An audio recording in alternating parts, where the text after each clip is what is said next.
preference? Apple, pear, Wang? Oh, listen, I don't know anything about computers. Nobody does.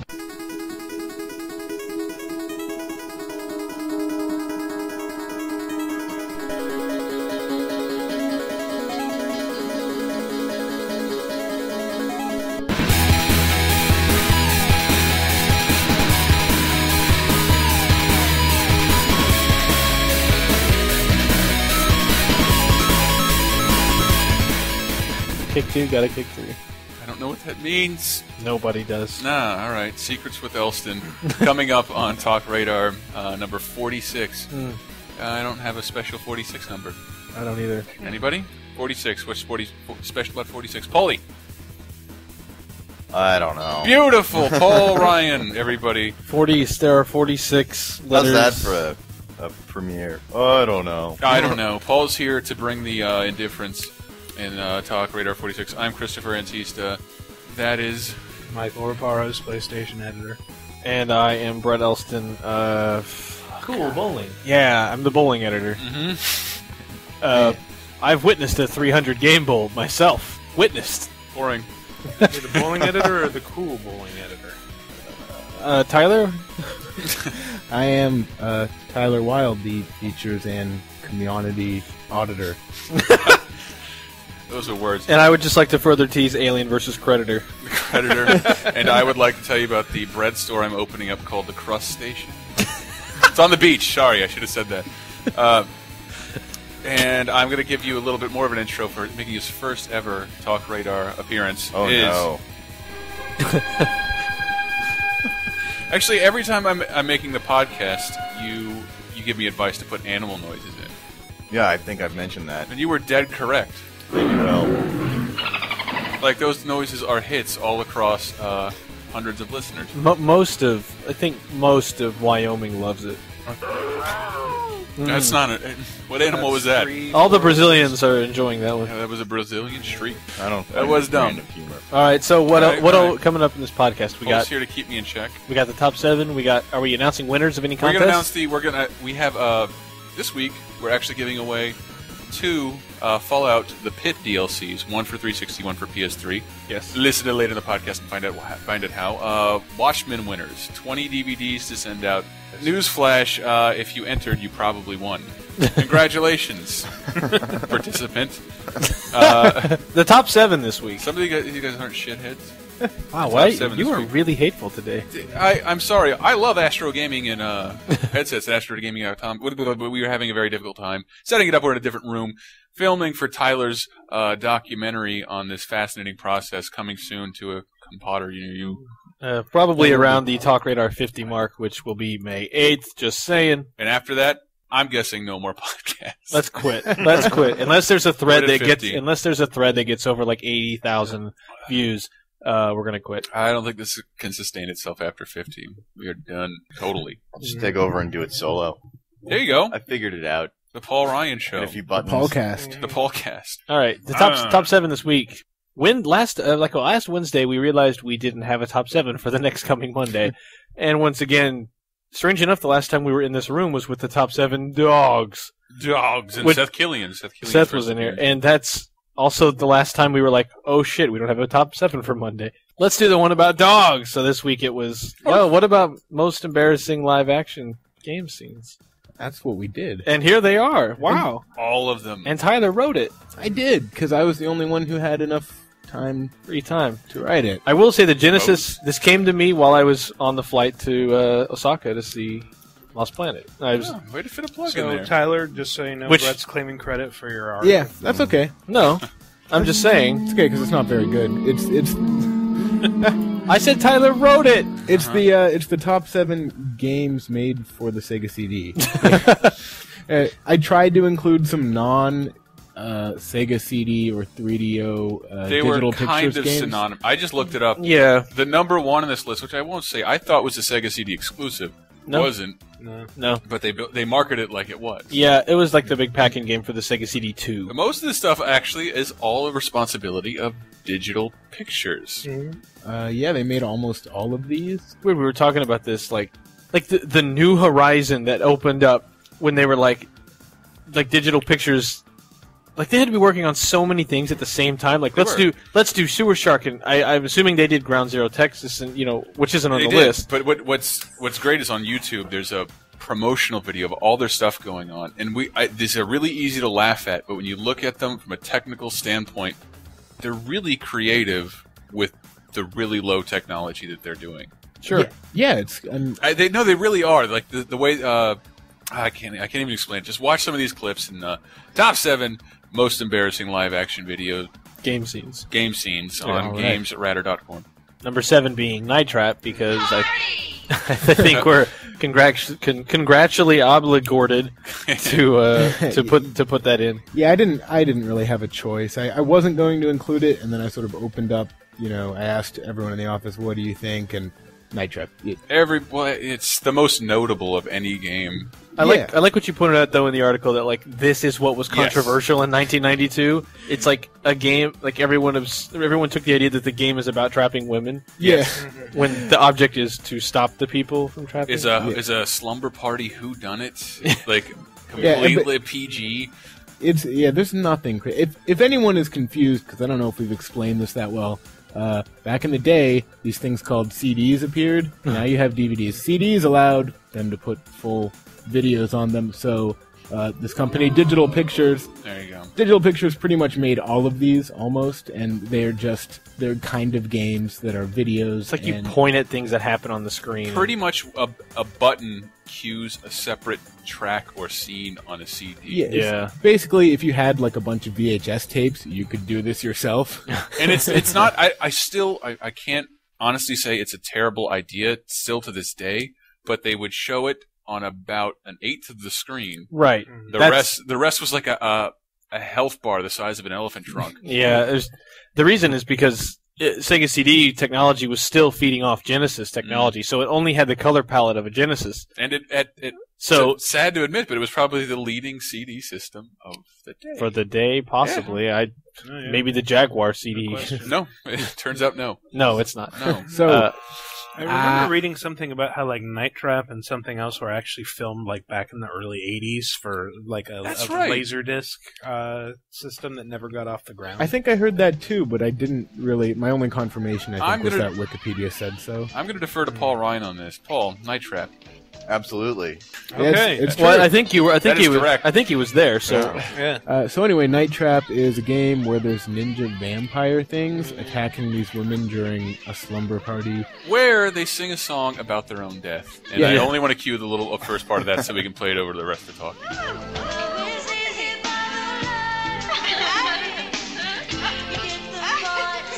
This scene, if you're going to complain about Guitar Hero and Rock Band, the nightmare of singing into a tennis racket or overturned hairbrush, those are gone. I like how the end of the clip, I never noticed, but Tyler pointed it out. At the end of the clip, the girl in the background just takes her shirt off. There's no reason. It's just like a guy shows up in the room and she takes her shirt off. She's hot. She's presenting. Oh, this was the 80s. Isn't that what you normally do when guys show up in the room? It was 92. We were past that. It was the 90s, man. It's great because there's like a conversation going on in the foreground, so you have to look back there to notice the fact that she is just out of nowhere decided to remove her shirt and start talking to this weird, quiet cousin guy. In a black suit and a bandit mask. Well, it's a slumber party. It's in the bag. It's almost weirder that this guy walks up without saying anything and starts dancing with her, and he's wearing sunglasses inside at night because it is Night Trap. So he can.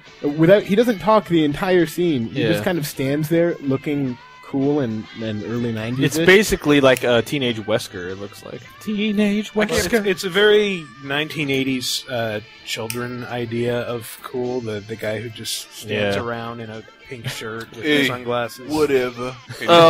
Kicks a jukebox. I'm clean cut, but awesome because I'm wearing sunglasses. Yeah. I spent a lot of time clearly grooming my appearance, but I don't obey no rules. Paul Ryan, on behalf of this archetype. I've never worn sunglasses. On behalf of all Aryan Supermen everywhere. Number 6. Who can see in the dark and therefore have to wear Number 6 sunglasses. is a really special game. Supreme Warrior for Sega CD 32X.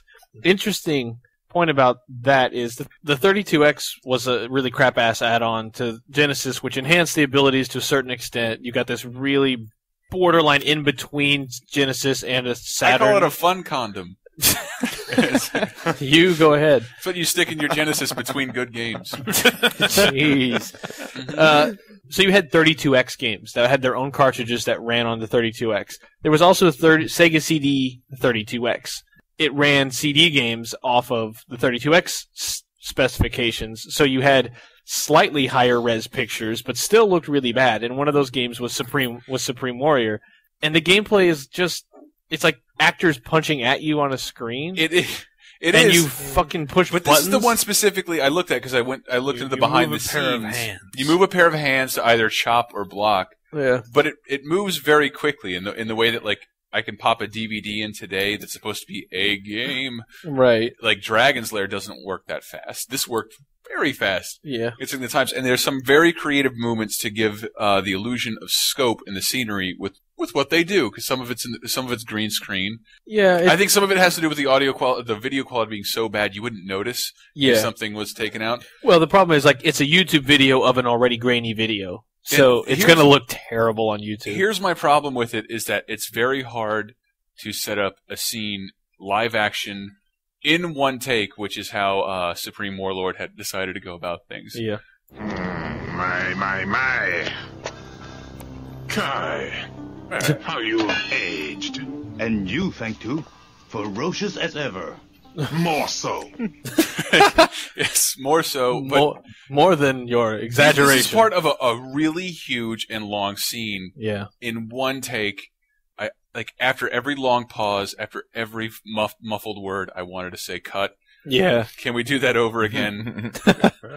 Because as bad as you think voice acting is, live action on top of voice acting? Yeah, it's bad. It's bad voice, which you hear on the podcast. The video is equally bad, where it's like people like, this is my big break. It's not. But the way the camera's moving, and most of it is done all on Steadicam to give a first-person perspective. It's technically impressive in terms of a film. Right, it's just not fun to play. And here's painful to watch. Where I would have gone cut, or at least what? With a fierce group of warlords from across the world. I've come for the other half of this mask.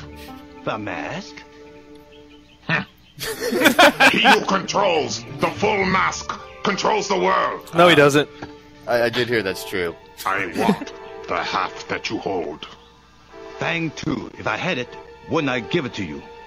What did you say? Wouldn't I? Why wouldn't I give it to you? Yeah. Like, we've been friends.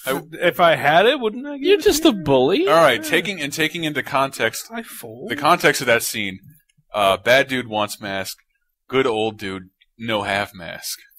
But if he would give it to If good, he would not give it to him. And sorry, wouldn't he?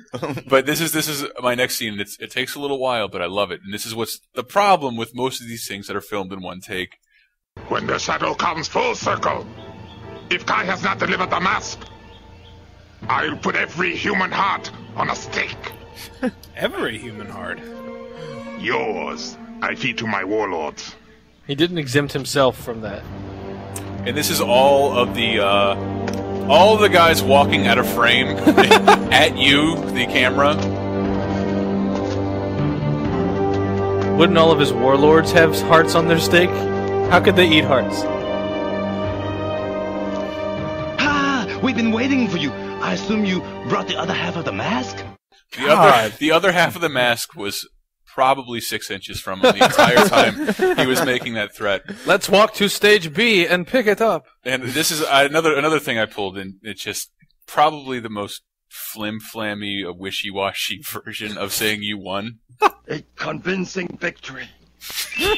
That's it? Convincing. Like a ring out? I guess you won. A very realistic victory. It's like, well, the rules we laid out means you won. But I'm sorry if I captured too much audio. What's up? The fight scene, right?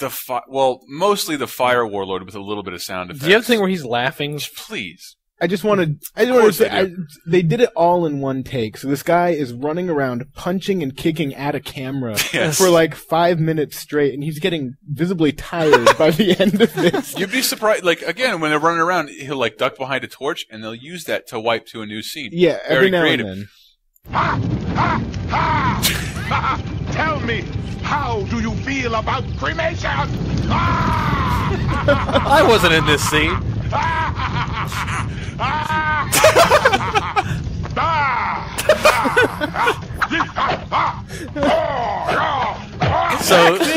So somehow the Power Rangers started. I just love how Anthene. I just love how he laughs so hard at his own jokes, and then he has to find a way to transition that back into grunts, and then later on he starts to lose sort of new ideas for grunts, and it just sort of hi, doctor, whoa, doctor. I haven't played the vomit in a while, but the next one was number 5 was CNC Music Factory, Kane's Wrath, and I think if this gets off anything is that FMVs don't really ever add emotional weight to any scene. No, ever. I love this one.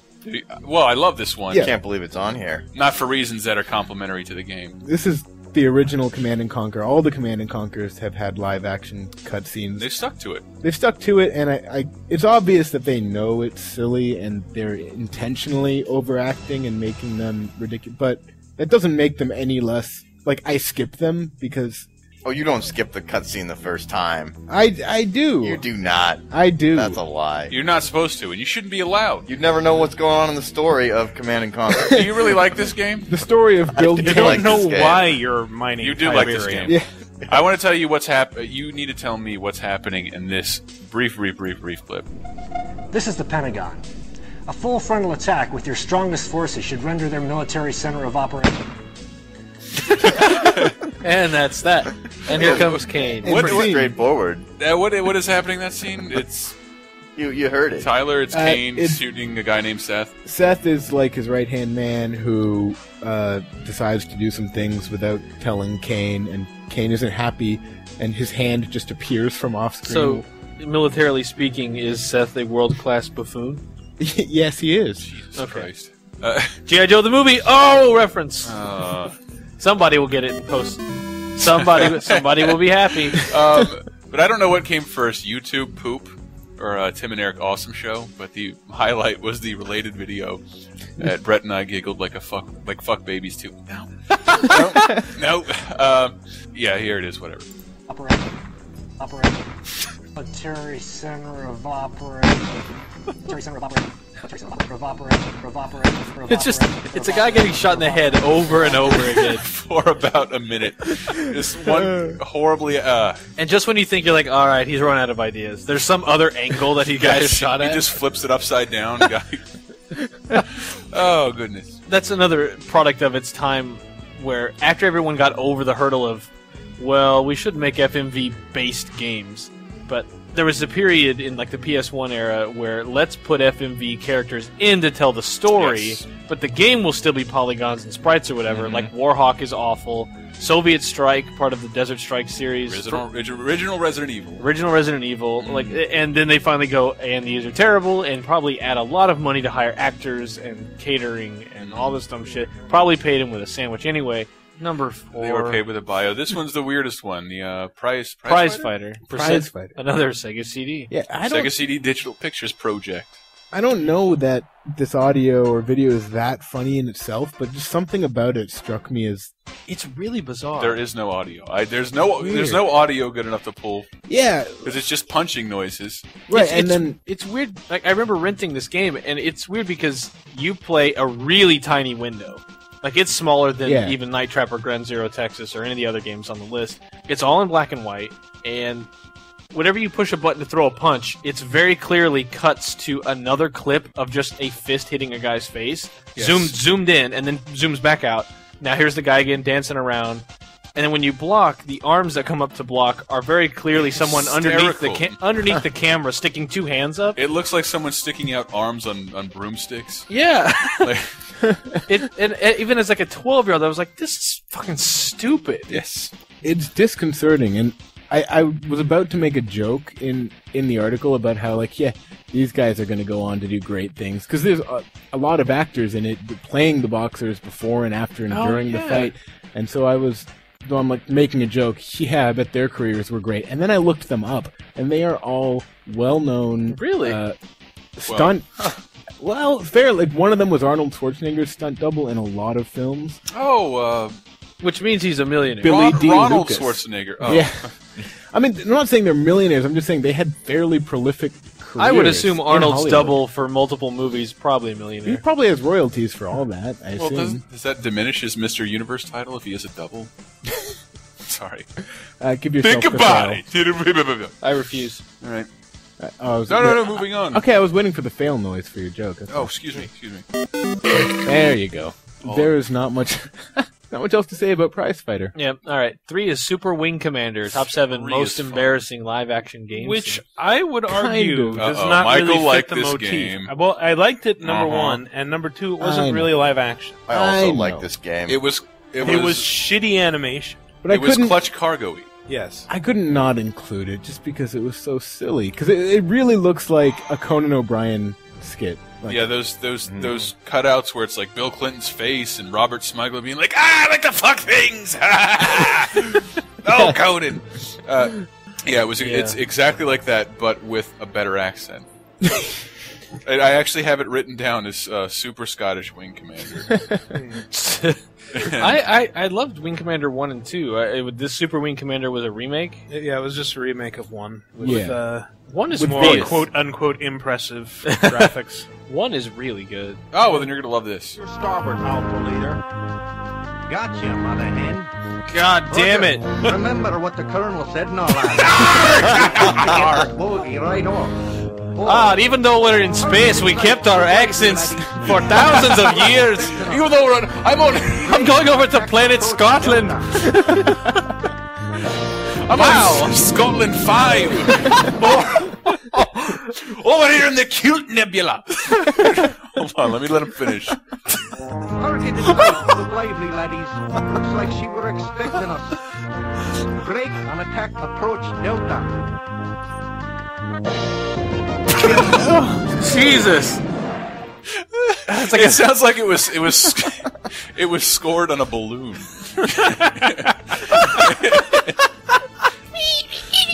That is a wonder of MIDI. Yeah.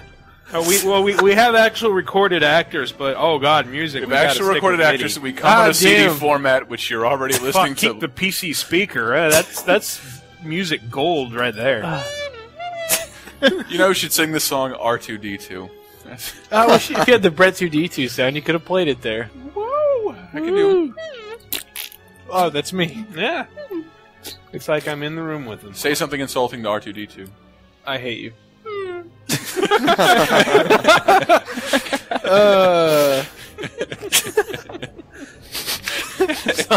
is the dumbest joke. Yeah. You want to hear another dumb joke? The next game on the list. Oh my god. Slam City. Cones. Wait, I'm Is sorry. he getting hit in the face with a basketball? What was it, Brad? Slam City. Slam City with Scottie Pippen. And the cover, again, it's another Sega CD 32X game. Go back about 10 minutes in the podcast to hear me reiterate what a Sega CD 32X was. The cover is everything 1993 had to offer. Just every color we found yet as humanity, let's put it in a cover. Yeah, and outline everything in thick diagonal lines. Yeah, if contrasting colors everywhere. Chris Cross was on a steady diet of fruit by the foot and slap bracelets and shat on a giant Sega CD case. Wow, that's what the cover would look like. And digital pictures. So what's this? What is this game even about? Like it's about grown up b-ball, Brett. Oh right, and everything looks like a set on a Broadway. Everything play. looks like a set. Not only that, but there's an intro. They have choreographed dancers. Oh yeah, but that's so street. They have so street, but they have a mic. They're dancing on a piece of elevated plywood, and the mic is picking up the sound. So it's just like because it's what? Slam. There you go. Let the boys be boys. Yes, and I had this. I love Tyler. Your joke about all the characters are introduced like they're Power Rangers because they all come in and do something wacky and like, yeah, I'm Tyrese. Hey, I'm clearly the comic relief. Me too. I'm wacky. I'm some kind of animal. You and I have a score to settle. I'll be back to be your rival. Yeah, the best one is you're not going to get this from the audio as well, but It's the female b-baller comes in, screams, throws her basketball, and then squints as the camera zooms in, like, like she's super angry and like, I'm a girl, but I'm also tough. I can still play with the boys. All this shit reminds me of. I remember as a huge video game dork ass as I am, I remember a period of like 1994 where I was like, maybe I'm not going to play games anymore. Yeah, you're and right. I really had that like month. I don't care. I had a month where I was like, you know what? Maybe I'm going to try to My get friend a girlfriend. had to bring a PlayStation over. This year, I'm going to get me a girlfriend. And then what happened? That's exactly what I said. Final Fantasy 3 came out and changed that. So in between the Sega CD and the PlayStation, I went through puberty. Yes. Well, probably before that. Probably. I had pubes up to my nostrils. But Ew. God. Sorry, but Slam City, I did in my long dead and unwatched rap feature. Scottie Pippen raps his own theme song, and I think you'll find the results phenomenal. Hate it. Bring it on, bring it on, bring it on. What you gonna get? What you gotta get? All right, what hold you on. wanna get? So how do you earn respect? Welcome to the city, the slams with no pity. I hope you're ready. All right, we're here to talk about respect and library cards and safety. Safety, motherfuckers. Yo, buckle your goddamn safety belt. I just liked Duncan like donuts. I don't get it. I barely get it. It's like if whatever. I barely get it. But at the end, Scottie Pippen dispenses some advice. Tell you what, dominate the court, earn some real respect. You and me will play one-on-one. What do you say? It's so sad because Scottie Pippen is like, this is back when I was kind of paying attention to sports. He's one of the most likable athletes. Yeah. Maybe not forgotten or maybe elevated by the fact that he played with Jordan during his that was the same years. time period of like Chicago Bulls just being. And now this is I'm so mad this is his legacy. He's like a really nice guy. I think I got an autograph. I love that this is his legacy. No one remembers this but us. No one remembers. Well, I mean that's the if thing. you said, "Hey, Scotty, how about Slam?" What? We're Ski Pip, man. Dude, I was paid like $10,000 for that. I don't give You'd be a like, shit. man, I was playing a lot of sports back then. I don't remember that. Do you think if I don't play basketball, I can still get respect from Scottie Pippen?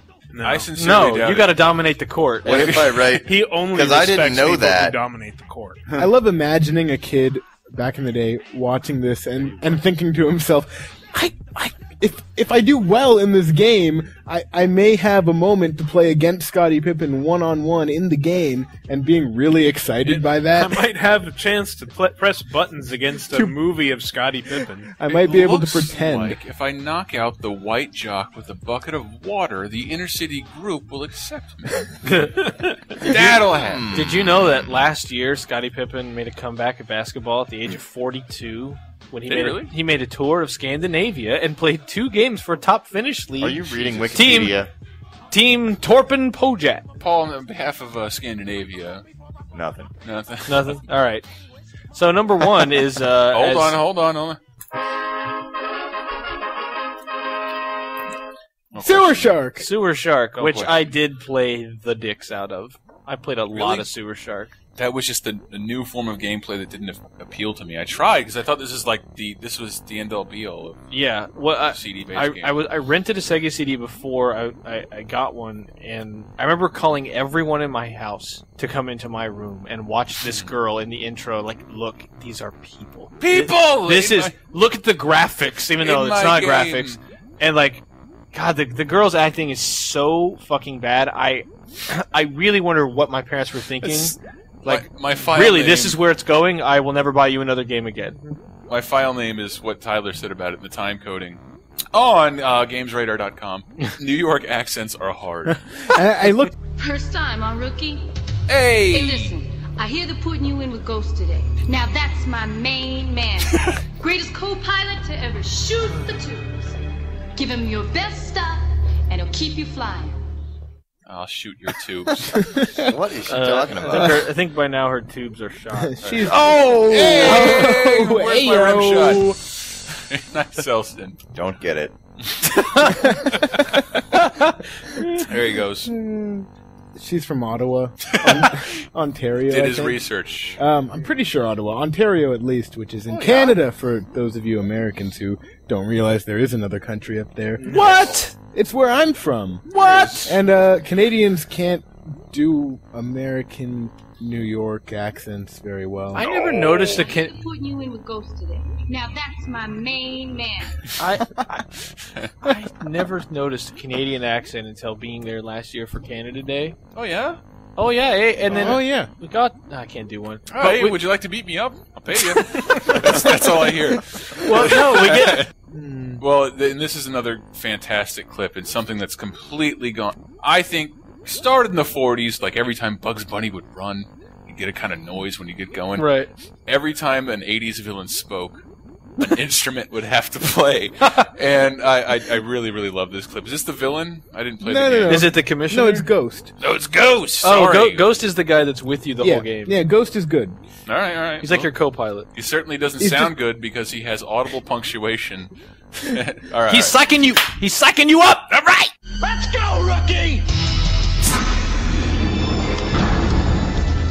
Take a deep breath, rookie. Wow. Don't you love the smell of the sewers in the morning? They smell like victory! This here's the whole hog. I took her apart and I put her back together again. No matter what they taught you up at TalkRadar, factory jobs ain't worth scrap. Oh, that wasn't part of him. Yeah, and then also in Sewer Shark, it's just you flying down a repeating loop of FMV of probably a 4-foot tunnel they built, and then occasionally you have to turn, and that's all the gameplay is: moving a reticle around, shooting radigators, which are rat alligators, and then obeying directions from a floating ball that talks like this. Hold on. And everything is bearing 6. I believe you're talking about Catfish, which I love Tyler described as a mix of Morgan Freeman and Driving Miss Daisy and Kenneth from The Office or from 30 Rock. Yeah, he's. Oh, Mr. Donegan. I'm sorry, sir. I can do that. Run data. Evaluate. Oh, well, 12 pilots missing, 3 recoveries with extensive transmedial lobotometric. Oh, well, heck. They're dead. A complete cranial evacuation is a no-brainer, Mr. Ghost. Something down there sucked their brains out. Do you have any clips of him giving directions? No. Something down there sucked their brains out. No, so that was it. There's only 4 directions you can go. It's 12, 3, 9, or 6. So the whole game is 4. It boils down to 4 wave files. 6, 12, 9, or 3, like over and over and over. It sounds like a worse version of Space Mountain from Adventures in the Magnificent. Sure. Oh, now we can't Disney Capcom out. Yeah. Oh, yeah. Adventures in the Magic Kingdom Yes. was NES Disney. Yeah. Space Mountain, where it was just like you had a direction and that's the way you flew. But Pretty I much. would much rather say this is a virtual colonoscopy. Wikipedia credits the part of the evil commissioner in Sewer Shark to Jerry Seinfeld. Whoa. And links to Jerry Seinfeld, the celebrity we all know, his page on Wikipedia. And I didn't... What is going on with all these radigators? No, what's weird is, like, my friend that I went to his house and like played this in '92 when it came out. His dad somehow knew this commissioner because he's like, "Wait, I know that guy." And we looked in the thing and saw his name, and he's like, "Yeah, I went to school with that guy." So it's not Jerry Seinfeld. It is not Jerry Seinfeld. It's also like 100 pounds heavier than Jerry Seinfeld. And he's also, Chris, you not want to see this. He's sitting behind a red and white checker table eating spaghetti. Hey! Oh! Hey, come on. But the other weird coincidence, so obviously Wikipedia is completely wrong. The guy who did play the commissioner, his last name is Costanzo, and he is miscredited in the game as Costanza, as in George Costanza, Wow. a la Seinfeld. I should have been a good internet kid and fixed it, but instead I just pointed it out in my article as if... Before we go into break, I did want to play a brief bit of what you're going to be hearing throughout all the breaks today. It's from the Electric Dreams soundtrack, which Electric Dreams we saw in the theater in our very fair city. Shot here in San Francisco, and What's it's your also part preference? of our intro this Apple, week. But just pear, 40 seconds of this Wang? film. Listen, I don't know anything about computers. Nobody does. My- Wang? Listen, I don't know anything about computers. Nobody does. But what did she say? Apple Pale Wang? Wang Computers is a thing. It is a thing. Yeah. It better Remember be a thing. the episode of The Simpsons, The Treehouse of Horror, where what's the dorky kid's name who always gets beat up? Martin.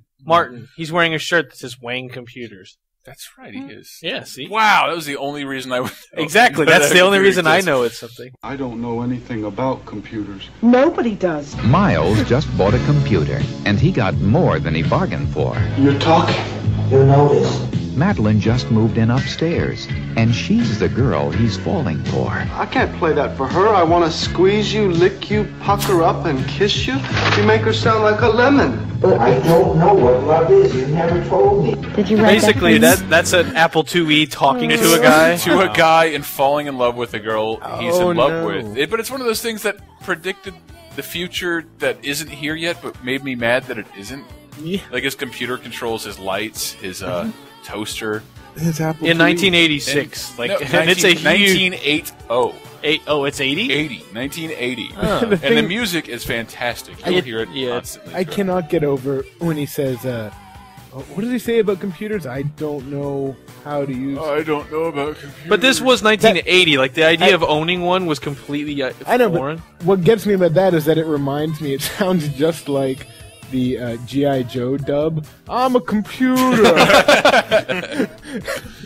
Oh, awesome. But I'm glad we got context to the wonderfully horrendous 80s music you're going to hear throughout the entire show. It's beautifully awful. I love it. I love it. And the movie's not available on DVD, unfortunately. Yeah. Hopefully you can find the soundtrack. Which is why we went to see it. But I want to do this really special, so what do we have coming up next, Michael Raparez? Unfunniest games of March. Brett, what else do we have? We will have Anger, directed at a certain video game site. Wow, you have escalating. Tyler, what else do we have going on? Sham wow.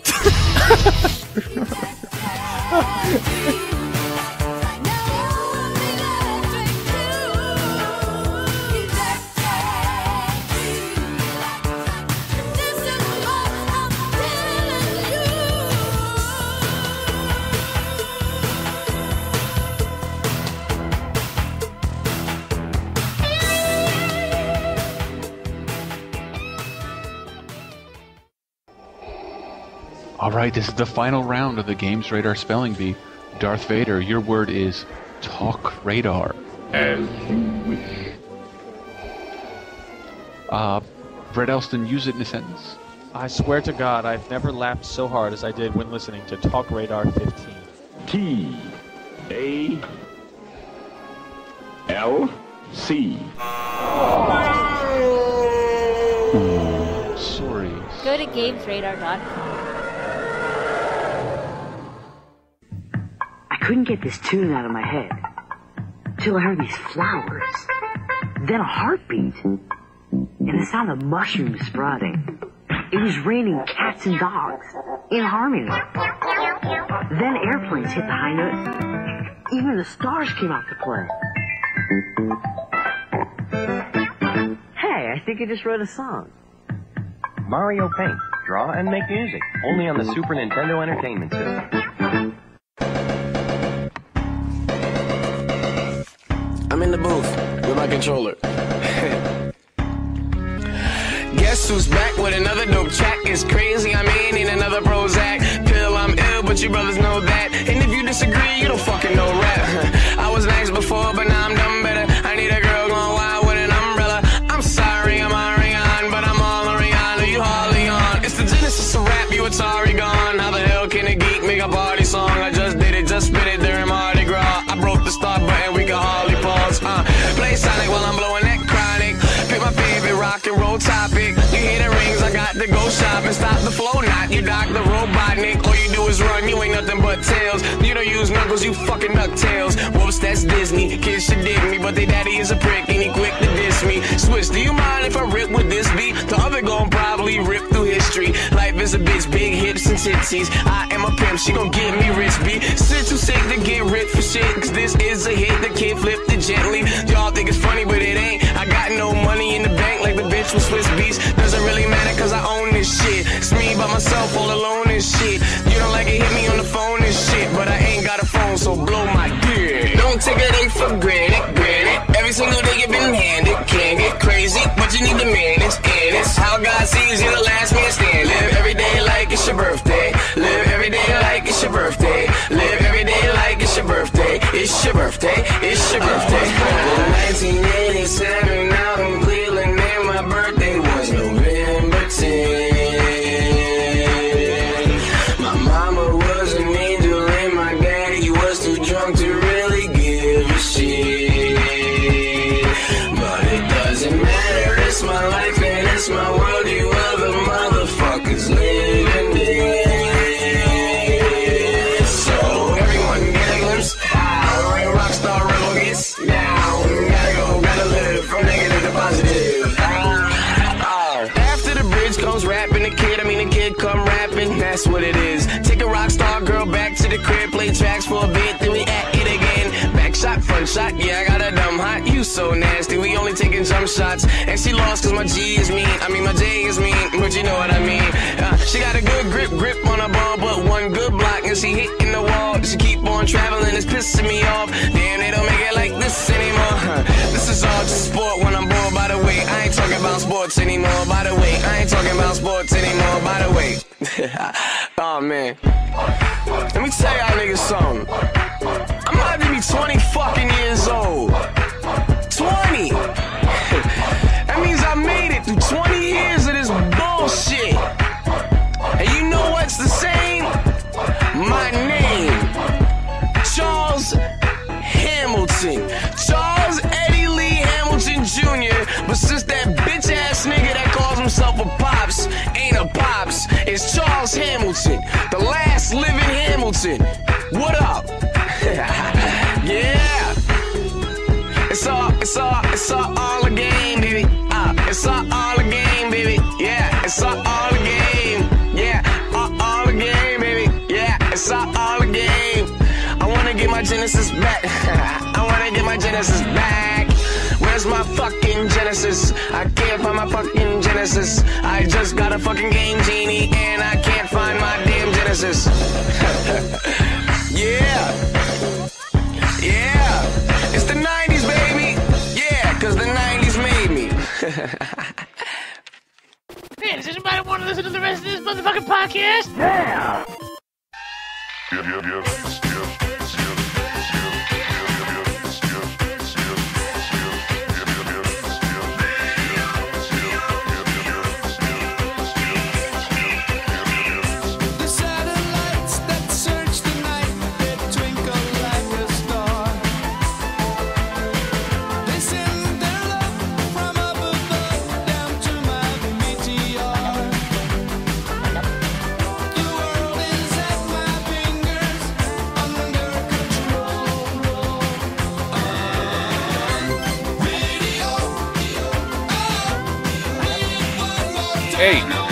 Hey! Paulie Ryan, kick off the second segment of the amazing podcast 46. So we're recording now? Attaboy, Paulie Ryan, you deadpan anything. Right now? Yes. Second segment. There you go. Starting. No, I like how you put an apostrophe there instead of a G. There you go. It really makes me sound more street. Conveyed the attitude. G's time has come. I don't care about the ends of words. There's about to be 25 letters in the alphabet. You know what's going on. One more buzzword. Give me one more buzzword. Exciting. Interactive. Go more now. Yeah, TalkRadar, something or other, 46. Laser.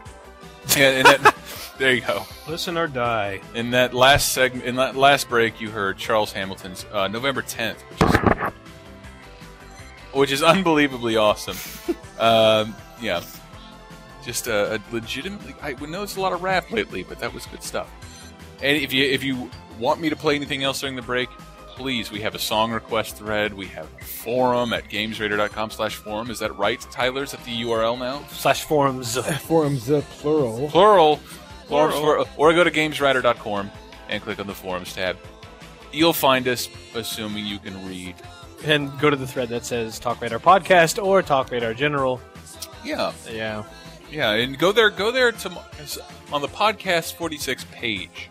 Yes, that will be on the front page on Friday and Monday. But Friday through Monday, we should post the picture that made you and I laughed till I cried. Yeah. It's technically a fail blog picture. We have that power. It's from a comic book. It's a comic book image that obviously it's not Failblog's thing, but someone submitted to Failblog, and it works on so many levels. Yes. Like, it's immediately funny, like, haha, that's a funny image, and then just really work your way through it. Look at it. And who is this? So many jokes come to mind. What is happening? Why is this dripping? Yeah. Go to the podcast, Talk Radar 46. Do we call it the landing page? People get confused. It's just every podcast has its own page. Do a Google search, Talk Radar 46. If you just click on the features tab on the Games Radar main page, that's where all the podcasts will be eventually. Like, just search Talk Radar in the search box in Games Radar, you'll find it. Oh yeah. This week, new releases. Whoosh. Which we're going to try to enhance or get through based on the poll that I started last week. And oddly enough, we have a lot of new releases. Everybody's least popular segment. Yeah, but we'll power through, everyone, and then we'll persevere. And then just because top 7 is the second, we'll do the top 7 again in the third segment. Hey, how about that? But the biggest release of this week is Rhythm Heaven. Rhythm Heaven, yeah, came out this week for DS. It's kind of bundled, like the idea that it's a DSi launched game. It's been around forever in Japan. It's really fun. It's just, flicking and tapping and doing things to a beat. It's a game you can literally play with your eyes closed. The songs are all really catchy. It's very fun. But it doesn't do anything with the DSi at all, so it's not like you need a DSi to enjoy it. You don't. It's just Rhythm Heaven. Yeah, it's just Rhythm Heaven. But it is fun. I think it's totally worth buying. And it's really hard. It does not coddle you in any way. It's not fucking around. It's a difficult game. But I prepared an audio clip. One of the third level you play, it's a girl singing a song, and the song is called Fan Club. And why'd Michael giggle? Because I've heard this. It's so, how would you describe her singing? It's just deaf, monotone. Yeah, sort of. It's a little bit blasé, a little bit. It's like she doesn't care at all. Like the Burger King Christmas Carol? Yeah, just like that thing I've never heard. Okay. On top of that, the lyrics are so non-committal and uninterested. Like, the girl's basically singing about how much she loves you, I suppose. The name of the song is I Suppose, and everything's like, yeah, all right, we're gonna go forever, I suppose. All right. But it's just funny listening to how bad it's just so. I want to do something else. Yeah. Here we go. Hey now, here is my song for you. Yeah, that's right. I wish that I Wait, honey, come back when you get more lyrics. Wait, come back. Keep going. If only I could just conjure a spell. The spell, hocus, hocus, hocus. Then you and I would be together for all time, I suppose. And ongoing. That is probably the finest lyrics I've ever. Paul, you're a music person. Give us a. I don't want to talk about that either. Attaboy, I'm so glad we had you on. Come on, Paulie, give us something. Do you own a DS? I do not own a DS. Really? I know people who have them. Is there a reason why you don't own a DS? I've played them. Are you a PlayStation fanboy? Yeah, that would be it. No, I don't know. I don't have one. I have a 360. Paul, how excited are you on a level of 1 to 3? Give me some numbers, Godfather 1 2. to 3, 10 being highest. 10 being the highest. F being the lowest. Yes. Godfather 2. Not Part 2. That would be a good movie. Godfather 2 is a mediocre game. I played the game. Did you? I did a little bit. Really? What'd you at the Google event? Yeah. I ran around. I think Michael's played a bit more of it, though. Please, Paul, keep going. He's going to go on the back of the box. Hold on. I killed some guys with a golf club, and Games Radar. You killed some guys with a golf club. Great. Yes. I'd say 2. Middle of the road. Wow. 2. That's a 7. 5? I don't remember. Yeah, on a 1 to 3 scale, I guess a 2 is a new bad. 7 out of 10. Michael, give it a quick summation. Well, it's a sequel to The Godfather 1, but it's kind of Wait, slow down. It's more focused, less focused on the so-called, the sandbox gameplay, and more focused on this idea of like that you're the Dawn and you command your troops using this strategy thing. And am I being articulate enough? Strategy thing. Yeah, strategy. Played it at that event on the boat, which was a really cool event. Yeah. Except for them making us play the card game, which is supposed to simulate the sort of RTS I don't nature know of about- Godfather 2. Like you have to keep defending territory and sending people. I don't know. It just seemed like they were trying to overcomplicate what it was. Yeah. The battle system in Godfather 2, which probably boils down to driving a car. I don't know. And the point of being a Godfather Michael Corleone is that you don't have to deal with that. But you're not Michael Corleone. I am aware of that. Some guy but named that is Dominic. the Godfather in On the Box. That's true. Yes. So that came out. How's it faring? The thing that I see most often is like, well, the actual GTA style gameplay is pretty crap, but the strategy is good. Oh, really? Yeah. Brett's gonna make a face. GamePro gives it a perfect score, and then says it isn't the best open world game out there, but it does do a good job. But we're gonna give it a perfect score anyway. Perfect score. It's averaging like a 7. IGN's a 7.7. Game Informer's a 5.5. Damn. OXM down the hall, now on the 3rd floor, no longer. Nintendo Power has booted them out. Now they're on the top floor. Game Informer gives it a 5.5. GameSpot a 4.5. Jesus, this game must suck. GameSpot a 4.0. Damn. Oh my god, I don't care. What you want to take away from all these reviews is anything GamePro said. That is weird though that someone there could give it that. I mean, having not played it, I cannot weigh in on this. Other than that's a huge gap. I love that sentence though. For me, it isn't the best. That means it is not the one.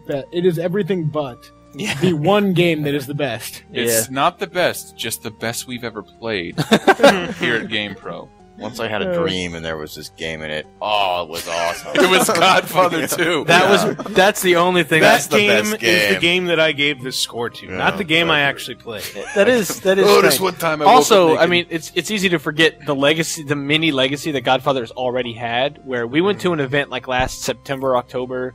They're like podcast. Yeah, one of the podcast where we popped champagne everywhere and then drank it out of paper cups. That's the one where we played Godfather 2. And room temperature champagne. Room temperature champagne. No, not champagne. It was Cristal. It was Cristal. That counts as champagne. I know. I just want to, it wasn't Corbel or. All right. Oh yeah, it's worth saying that that's like a $200 bottle of champagne that we totally wasted. Spilled, ruined, and criticized. Yes, the drops because we are crude individuals with no taste. The drops that I spilled on my notebook was probably $30 worth of Cristal. That's right. But it was then supposed to come out at like February 2009, and then January 2009 they're like, pushed back till next year, 2010. And then how long was it? Like a matter of days? Maybe even the next day, where they're like, actually, no, it's going to come out in a month or two. It's coming out in a month or two, but all the magazines had to pull their reviews. Yeah, and it's like, this game has just been all over the map, so I'm not surprised to see scores that low, because it seems like a game that was done, then not done, then let's finish it. Whoop, kidding! You don't have any time. And WarioWare Snap came out on a DSi, downloadable game. I just played it, and it was kind of like, don't touch the DS. What? Like everybody. Like, you have to set the DSi down. First of all, it's a downloadable game. The DSiWare. When you buy a DSi, it comes with 1,000 free Wii Fun Bucks, which is nice. It is. You basically get a $10 gift certificate to go to the DSi store and buy whatever. I bought the Bird and Bean game where you bite beans with a bird. You are a wise man. You are a wise man. It's $2 and it's fun. It's like an Atari level game, but the graphics are kind of cute. So that's fun. It's 200 points of your 1,000 points. WarioWare, you have to set it down flat on a surface. It uses the DSi camera, and you basically just eye-toy in front of it. You do things and put your hands up. It's heavily dependent on the lighting. And the position. It's really difficult because it didn't work, and all of a sudden it's not a portable game system. Yeah, you have to set it down. I got really frustrated with it in like 4 seconds, and that's twice as long as the game takes to play. Yeah. What's the only specific fun thing about it that I actually thought was really clever was you're doing all these funny poses and like putting your hands up and making faces and like doing things with your body, and then when you're done doing like the set of WarioWare games, like 5 mini games in a row, it then goes back and it's secretly taking pictures of you, and then we'll cycle through and show you how stupid you looked doing all of these things, and that's kind of funny. I know, because I don't know already. But that was like going back. I was like, that's pretty cute. But the fact that it's only $5 is like, if you love WarioWare, it's probably worth it. But it is. I do love WarioWare. It is problematic. But nothing ruins fun for me. Yeah. Like a picture of myself. It is, but the DSi as a whole can be boiled down to, if you already have a light, there's no reason to get it. Okay. But also Ninja Blade came out. Hannah Montana, : the movie, : the game, : the experience, : the colon. Dragon Ball Evolution, which Hey Now Hank Gilbert gave a 1.5 out of 5 for Potom Petom review, which is equivalent to a 3 in real scores. Flock is out this week. Seth, fuck you. He was not out last week. He did. He lied to us. You're dead to me. I can't say that because they're making it available for sale, but that adorable Flock playset with the tiny animals and spaceships. Plus, they put Blanca in that game, so now I have to buy it. Oh, God. I know. Don't blame Seth. Before he left, he came by and told me when it was actually coming out. God damn it. Paul Ryan gets the skinny on everything. Sorry. I wasn't allowed to say. And Riddick came out suddenly last week. Chronicles of Riddick, Assault on Dark Athena. Surprising everyone. I played the demo. The original was pretty You did play the demo? Yeah, I had a great What'd you time. think? It was cool. I snuck around and I did something. I used my environment in ways I wasn't expecting to use it in. In a stealth capacity Yeah, or an I snuck aggressive around capacity? and I threw a guy through a window or something, and I was like, that's cool. How was the Diesel dialogue? I don't think he said a thing. I'm in your face. Yeah. Just like, oh, funny looking knife. I'm gonna stab people. It's great. Did you play Butcher Bay, the original? No, I don't play originals. So you just didn't play games? I wait till Xbox remakes. era? Paul's first console was a 360. I only and play sequels. I was with him when he bought it 4 months ago. Or possible DS imports if I can borrow someone's DS. But It's very strange. This is a good example of how unfair Metacritic is to 1UP's letter scores. I saw 67, which is the lowest score right now for Riddick. What do you think a 67 they say equates? A D? A C? Yeah, in a grading scale, that's a failing. 65, I think, is a failing grade, Yeah. isn't it? No, That's it's a 59. It was 65 It's for me. 65. Oh, well, I guess your schools had better standards than mine. Yeah, I'm pretty much smarter than everyone else, except for much. math. That is true. That's a B plus. Really? Because I was like Oh. 67. What did they give it? A C? Really? And I look, that's a B plus on 1UP. I gotta ask them if it was up to them to dictate how that's translated or Metacritic. Wait, what? Oh no, wait, it's a B minus. The average rating from the 1UP editors and users is a B Whatever, plus. but still, that's like half Yeah. plus a fraction Yeah. equals a B. And it was reviewed again. 1UP's Ghost that isn't supposed to I'd be have been on the reviewing it. Dean's list Funny, for that me, kind of a grade. B minus was an 80.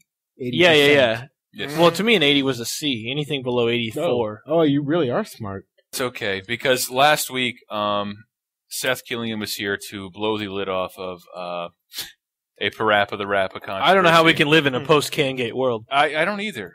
What's his name? Masaya Matsura. Yep. Did I say it right? Masaya Matsura's Parappa the Rappa.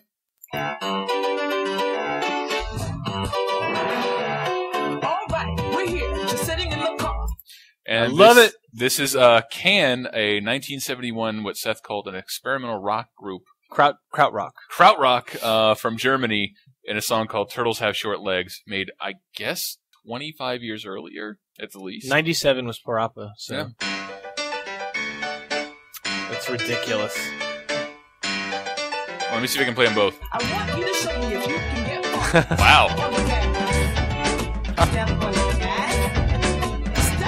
Okay, yeah, they are not synced up at all. No. Okay, that's enough of that. Well, he IGN had an article up about Masaya Matsura dissatisfaction with licensed music in games. Yeah. And he is quoted as saying, "It is time to move beyond this. We are wasting our use of music." basically condemning. I think he was condemning Guitar Hero and Rock Band. Is this from GDC? Dice. It's from Dice. Dice. The developers of Mirror's Edge. It did confuse me for a while. That is very confusing. It's like naming your company E3. Let's do that. Yes. What's the name of your? What's the publisher? Super Bowl. Super Bowl. But yeah, he was basically condemning the use of licensed music in Guitar Hero and Rock Band, especially for music games. So I decided last week came Masaya Masura's Minor Majors Majestic March by Majesco. Major Minors. Excuse me, Masaya Masura's Major Minors Majestic March by Majesco. That came out. And what I watched... And he did not use licensed music. He instead went for public domain marching band music. Which is terrible. Which is amazing, featuring, I think, like, Camp Granada and Star Spangled Banner and a song. Seriously? Answer in the forums. I can't put my finger on what this is, but we've all heard it.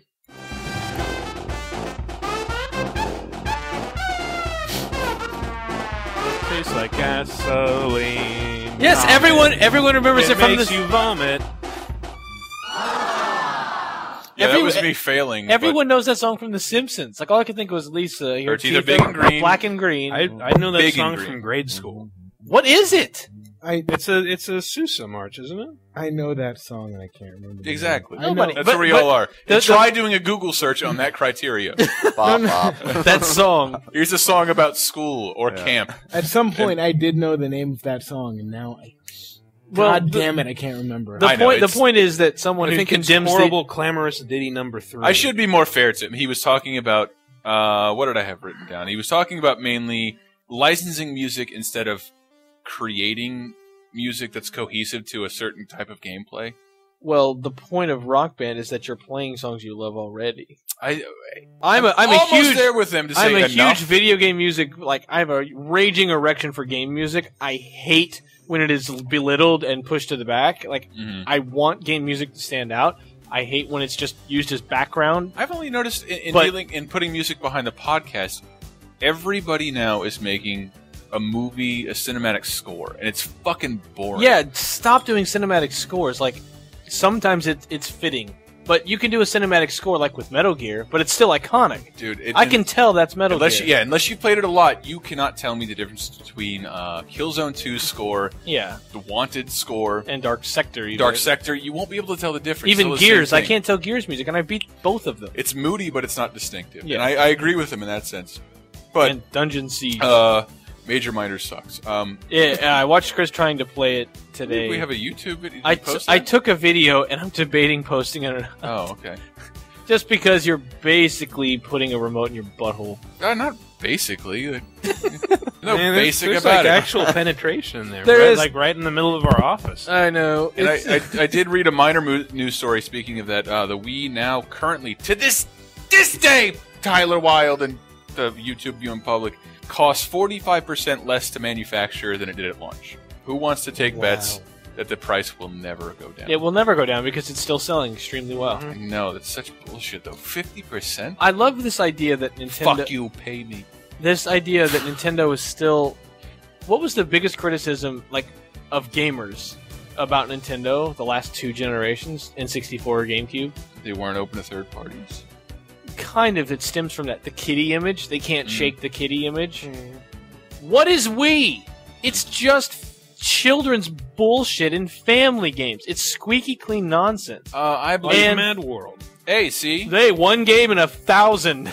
But whatever. That translates okay into an article Michael and I worked on. Michael way more so than me, including working up to the minute you're hearing this. Yep, this is true. It just went live like 5 minutes Did it ago. really? Yes. Oh, let's all It's click out on it. there in the ether for people to ridicule. But I did want to say that Mad World, and I've done nothing for this website with Mad World other than heap shit on Mad World. Yeah. The more I play it, the more I really, really like it. It's a completely different kind of game. Its presentation is horrible and obnoxious and well worth exposing. And Michael and I worked on, Michael Henry and I, Michael more so than everybody else because he worked on like 9 entries for the Unfunniest Games of March. Well, did 3 entries, but... How many did we have altogether? We had 5. 5 games. 5, with, what were they? 6 things about them each. They were Mad World, Leisure Suit Larry Box Office Bust, which we forgot to include in last week's new releases. Oh, we did. Eat Lead, The Return of Matt Hazard. Ready to Rumble, Revolution, yeah, Ready to Rumble, and Revolution. Tokyo Beatdown. It's very forgettable. And Tokyo Beatdown. But have you noticed the first comment on it? No, what is it? How did I know? How did I know that an article written with help by Chris Antista would have a blackface picture? Wow. I'm surprised there are no gong sound effects. Well, then it also won't surprise you. I'll get to that. But listeners of the podcast will get probably more of a kick out of the Mad World section. But Michael's like, you got to find some stuff that's funny and unfunny. And all I've done lately is pull stuff from Mad World that's unfunny, such as this. Look at him shake. Wow, that dude's twitching more than a kid playing a video game. On crack. God. Yes, on crack. Unfunny. And the commentators are almost number one in what's unfunny. Could have just said, that kid's playing a video game. Drug reference. Hold on. Having a hard time here. Boners. Oh, this clip is just like that. Just like a boner? Listen. Wake up and smell the roses, motherfucker. Hobo chode. Hobo chode? Hobo chode. What? It was almost a non sequitur. It came out of nowhere. Wake up and smell the Hobo chode. Which, let's point out real quick, one of these characters is Marcus Phoenix. Yes. And the other is Greg Proops, famous comic and commentator in the pod race scene. Episode 1, Quadraneros, that dumb motherfucker. Whatever. I love the Proops. Seriously, I hate episode 1 and Whose Line It Is Anyway, and I still love Greg's Proops. Wow. Should stand up to a testament how good his comedy is. I guess so. But this is the best, and this took some digging. I didn't realize that Mad World made a Katrina joke. Really? This is a boss that uses wind as a weapon.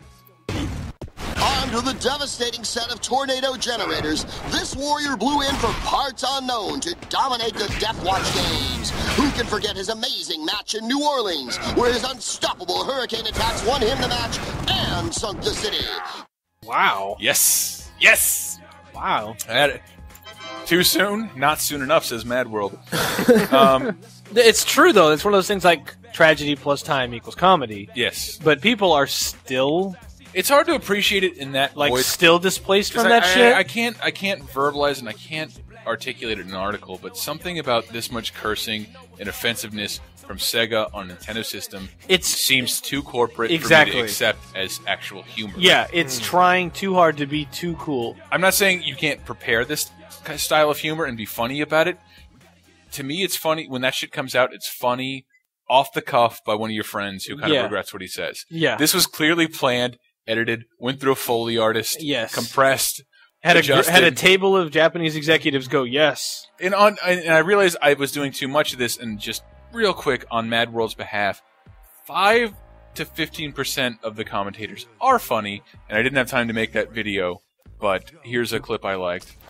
Asshole in a can. Combine that with another environmental kill, and watch your score skyrocket. And remember, fans, try asshole in a can. It's the drink you can eat. I thought that was funny. That sounds terrible. It does sound terrible. And this one, and I hope it comes across. Look at that crap fly. Any one of those objects could become a deadly weapon. I'd hate to be killed by a puppy up the ass. Puppy up the ass is supposed to be fun.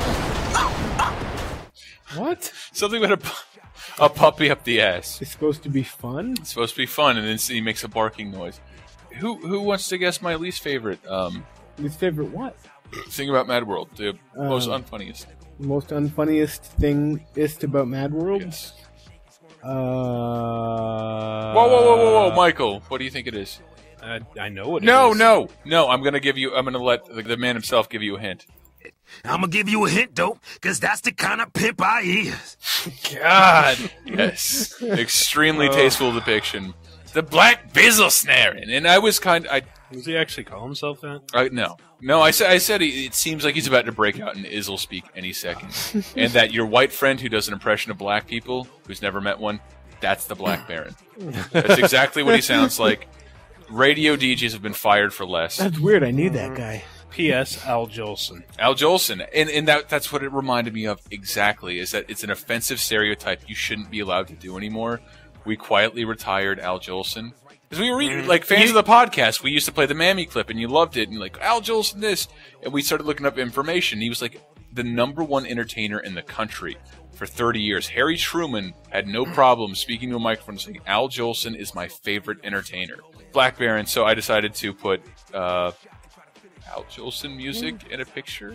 Well, as I recall, the blackface there's a context to it. What is that? He was looking in a tailpipe for a marble. If it's anything like I only know people who've seen the Neil Diamond remake of The Jazz Singer, in which Neil Diamond was in blackface. Nobody gives him shit for that. Yeah, I forgot about that. But this is not really, fun for a podcast. We're getting into like the whole history of minstrelsy here. The point is, I played just a lot of wacky black song that you can no longer hear anywhere underneath this audio, and it's on our website. Yow, yow, yow. You know who yours truly is. The Black motherfucking Baron. Stop staring. Now all you gotta do is swing a fat bat into some fat ass and launch that motherfucker at the board. Fat ass! Too much. Oh my God. Are you sure? It just reeks of like, how far can we push the envelope? Oh my gizzle snot. Nintendo ain't Lizzo snooking. Let me get in there. Get in that ass. Oh man. It's ridiculous. It's fucking ridiculous. The thing is, what you're saying, the thing is that you're the person you describe in here, the white friend who does the horrifically offensive impression. I'm doing the impression of the Baron. The thing is, it's one thing to just parody, because that's the point of comedy, is to make fun of our differences so they're not as acidic. But I've never met anybody like that. But yeah, that's just stupid. Yes. Just like Chappelle's show, David. Wouldn't do that. Exactly. Like it's like Chappelle's impression of what's his face, Super Freak. Rick James. Yes, Rick James. But even Rick James, he's not that fake black. Yeah. Like, and I swear to God, I didn't beat the game, so I couldn't see the credits. I don't know who the voice actor is, and I researched it, couldn't find it. I honestly think they're not telling you because this guy's white. I'm picturing a scene from a skit by the Whitest Kids You Know. I'm picturing that audio and some executive taking his shoe off, throwing it, and going, "That's the boundary, and we just pushed it. There it is. We just pushed it so hard. Everybody get a party going. Everybody get a hand on this envelope. Let's push it up that hill. Let's get it. Push it up that ass. Yeah, push it up that ass. Holy shit! Oh man! All right. I love how nobody is less amused than Paul Ryan. I don't know what entry we're talking about. That's right. I had to go get a power cord, and I'm trying to figure it out. It's Mad World. I made the reference a second ago of time plus tragedy equals comedy. Sure, did you? Yes. About the Katrina joke they make, and we're like, that's really not enough time because people are still dealing with that bullshit. Yo. Colbert made an excellent joke, and this is relevant to us San Franciscans. Time plus tragedy equals comedy. The tragedy is the 1906 earthquake killed 6,000 people. Knock, knock. Who's there? The San Francisco earthquake of 1906. The 1906 earthquake who? The San Francisco earthquake of The 1906. San Francisco earthquake of 1906. Who? The San Francisco earthquake of 1906 killed 6,000 people. Like, his joke was just literally saying the fact. Time plus tragedy. It's just, like, 100 years later, it's funny to say that many people Still died. a little funny. Film Charlie. Charlie is peeking his head in. Where is he? All right. I swear he was there. I didn't imagine him. There he is. Whoa! He's been captured. Where's on that film. pile of balls? What's his sign says Gabriel Knight. That is also Chrono Trigger. I really want to walk outside and just unfunny games. You don't have the balls, man. The cojones. You might. What was I just complaining about? People doing bad racial impressions. You don't have the cojones. I'm doing an impression of The Shield, available on PS2. There is a mission in that game. Have I talked about this yet? No. Where it's the stealth mission, which only goes about because you're normally a man of force. When a Mexican whose house you sneak into, oh man, I ate a burrito, and he goes and shits. Oh, never should have had the beans. And you sneak around the house and you have to wait for him to fart to know he's still in the bath. Oh my god. It's a really good game. Well, I mean... I can't recommend the show enough. We'll go into Michael. Michael, we have some audio clips from Leisure Suit Larry, Box Office Breaker. Bust. I know. It's a tit joke! Duh. Christ. I played this fucking thing all weekend just to get saves so that I could come in and capture video. And I think halfway in, I started to get that Stockholm Syndrome that you get like when you're playing a really shitty game that it's like... Shit, is that what I got? Maybe. But it's like, you're playing, it's like, oh god, this is awful. I'm hating every second. Oh, something cool just happened. Oh god, it's back to being awful. Maybe something cool will happen again. I'm going to keep playing in the hopes that something cool... Oh, something cool just happened. Okay, maybe this game isn't so bad. Reviewing a bad game gets hard after a while. It's kind of like a kidnapper giving you a cracker. It is. It's not so exactly bad. like, yeah. It's like, oh, well, maybe I'm being too harsh on this game, saying it, rips the steaming guts out of live babies. But, It's fun. But yeah, the Leisure Suit Larry Box Office Bust, it's basically a really... They turn it into this really awkward, really poorly designed open world platformer. I know, right? I refuse to believe you. I know. I know this is a great game. I lie often. It's probably its one saving grace is the voice actors. It's got people like Jeffrey Tambor and who else? Patrick Warburton, David Tell. David Tell handing in probably the worst performance of his career. He's not a great actor. No, he really is not. But even when he plays probably one of the worst characters in the game. Oh, okay. Is this what Larry looks like now, Michael? Which? The first screen, your Leisure Suit Larry No, entry? the vaguely handsome guy who looks like a grown-up Bratz doll. Yeah, he's not even... Okay, good. No, Leisure Suit Larry. Yeah. Larry's the next one down. And Well, at least he's got a stupid suit on. I thought that was weird. That they why don't you use... What's the... Al Lowe? Mm-hmm. He's not involved anymore. No, he wasn't involved in the last one either. Or the one before that. I Love It Seat. I was a big fan of he those was, games. He was involved in Love for Sale. Love for Sale? Yeah. Okay, maybe I'm pretty sure. Got Wiki Parez. Yeah. I had a sound effect. Shit. But we have 4 sound effects. Yeah. What is this? Yeah. Give me This some context. is I think my least favorite thing in the game, which was you have to. There are these little seduction side mini games where basically it's always work. Yeah, Larry goes to the employee of the moment board, and it's like some huge-breasted woman that looks like all the other huge-breasted women who get posted on there, and then it's like, oh, I'm gonna go find her and talk her into bed, and then he like goes and finds her, and then she always needs some gift, and you have to go to the opposite end of the map and find it and go back. And then it's like a multiple choice quiz, basically. Yeah. Where, Damn it. What a bitch, making you go all the way to the opposite end of the map. You know, women. That's how it is. On the other hand, the best lines in the game come out of that. But this, what we're about to go into, is Olga Weisgrip, which a very Russian name, which she apparently changed to sound more American, and that's part of the joke. It is honestly the worst approximation of a Russian accent. Saying this as somebody who grew up in the 80s. Did you hear last podcast? Yeah, I did. I had a pretty bad Russian. And I think this might be worse. All right. What do you want? Can't you think I'm trying to edit out sound of dying stuntman? His head crack open like rotten melon. We might need it for upcoming scene where rotten melon crack open. Wow, sound editing sounds fascinating. You feeling the spirit And your of broken Blast English? now? Barely Was grating that at all. Larry? I'm Larry, by the way. You must be Olga Weisgrip, which I take it is Russian for hot peasant breeding hips, am I right? Really? Yeah. That's the best Russian accent they could come up with. I guess. Jesus And Christ. I guess the punchline at the end, if you go through with it, then you find out It's a minute and a half flip. she's actually from Michigan. She's crazy. She'll probably stab you later, according to her. I was just fucking with you. She'll stab you. Yeah. But it's like, Not we know what Russian accents sound Paul, like. What else we got, Michael? When you get answers wrong with the seduction minigames, that's like actually one of the most interesting things in the game because it just kind of goes off the rails. One of the options was to pee in your. Can I pee in your butt? Yeah. There were What? There were 3 were completely legitimate questions, and the bottom one was, "Can I pee in your butt?" Yep.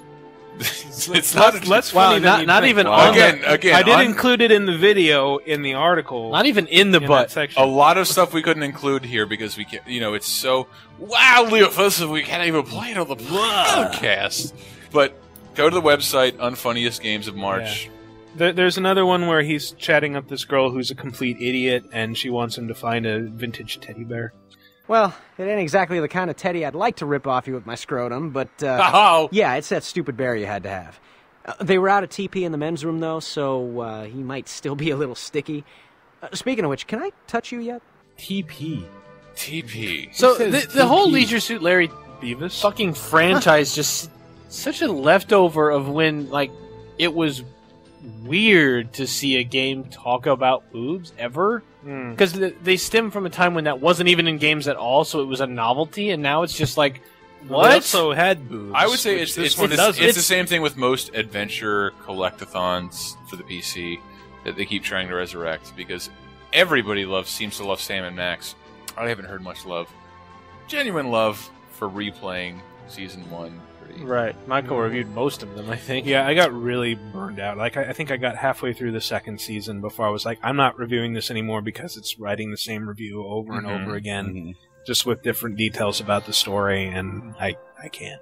And I fear for that, because I think Monkey Island's going to make a comeback. I think! What else you got? Let's get this over with. Play the one about Stalin. Stalin? Yeah. This was the one good thing to come out of the whole Olga Weiss script. I love this. I love this clip. I only heard you editing this, and I was like, that's coming in the podcast. Yeah. Hell, your muff can't be any thicker than Stalin's mustache, and I would pump that in a heartbeat. Let's just say I'm not too picky. I'd fuck a cliff. I don't even understand what that means. Well, when he says I'd pump that refers to the most recent thing he said, which is Stalin's mustache. Yeah. So he would have sex with Stalin's mustache. But he said he'd go fuck a cliff. Like, yeah. That sounds like it's 11:45 a.m. I need to go to lunch. What word? I'd fuck a what? Cliff, let's go. A moving car. Negate it.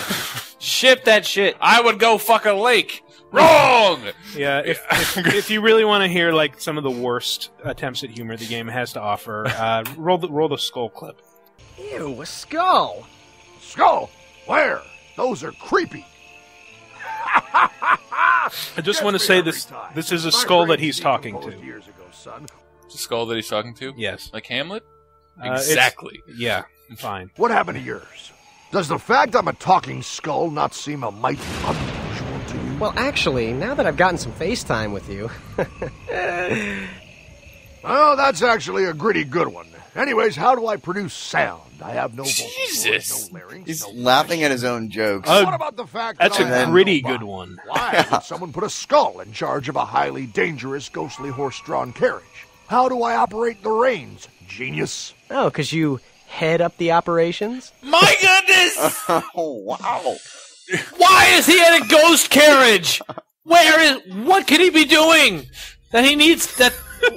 He's at a college campus. Why is he? If I read the books correctly, he witnessed his parents' death, and only he can see. That's Harry Potter. I'm sorry.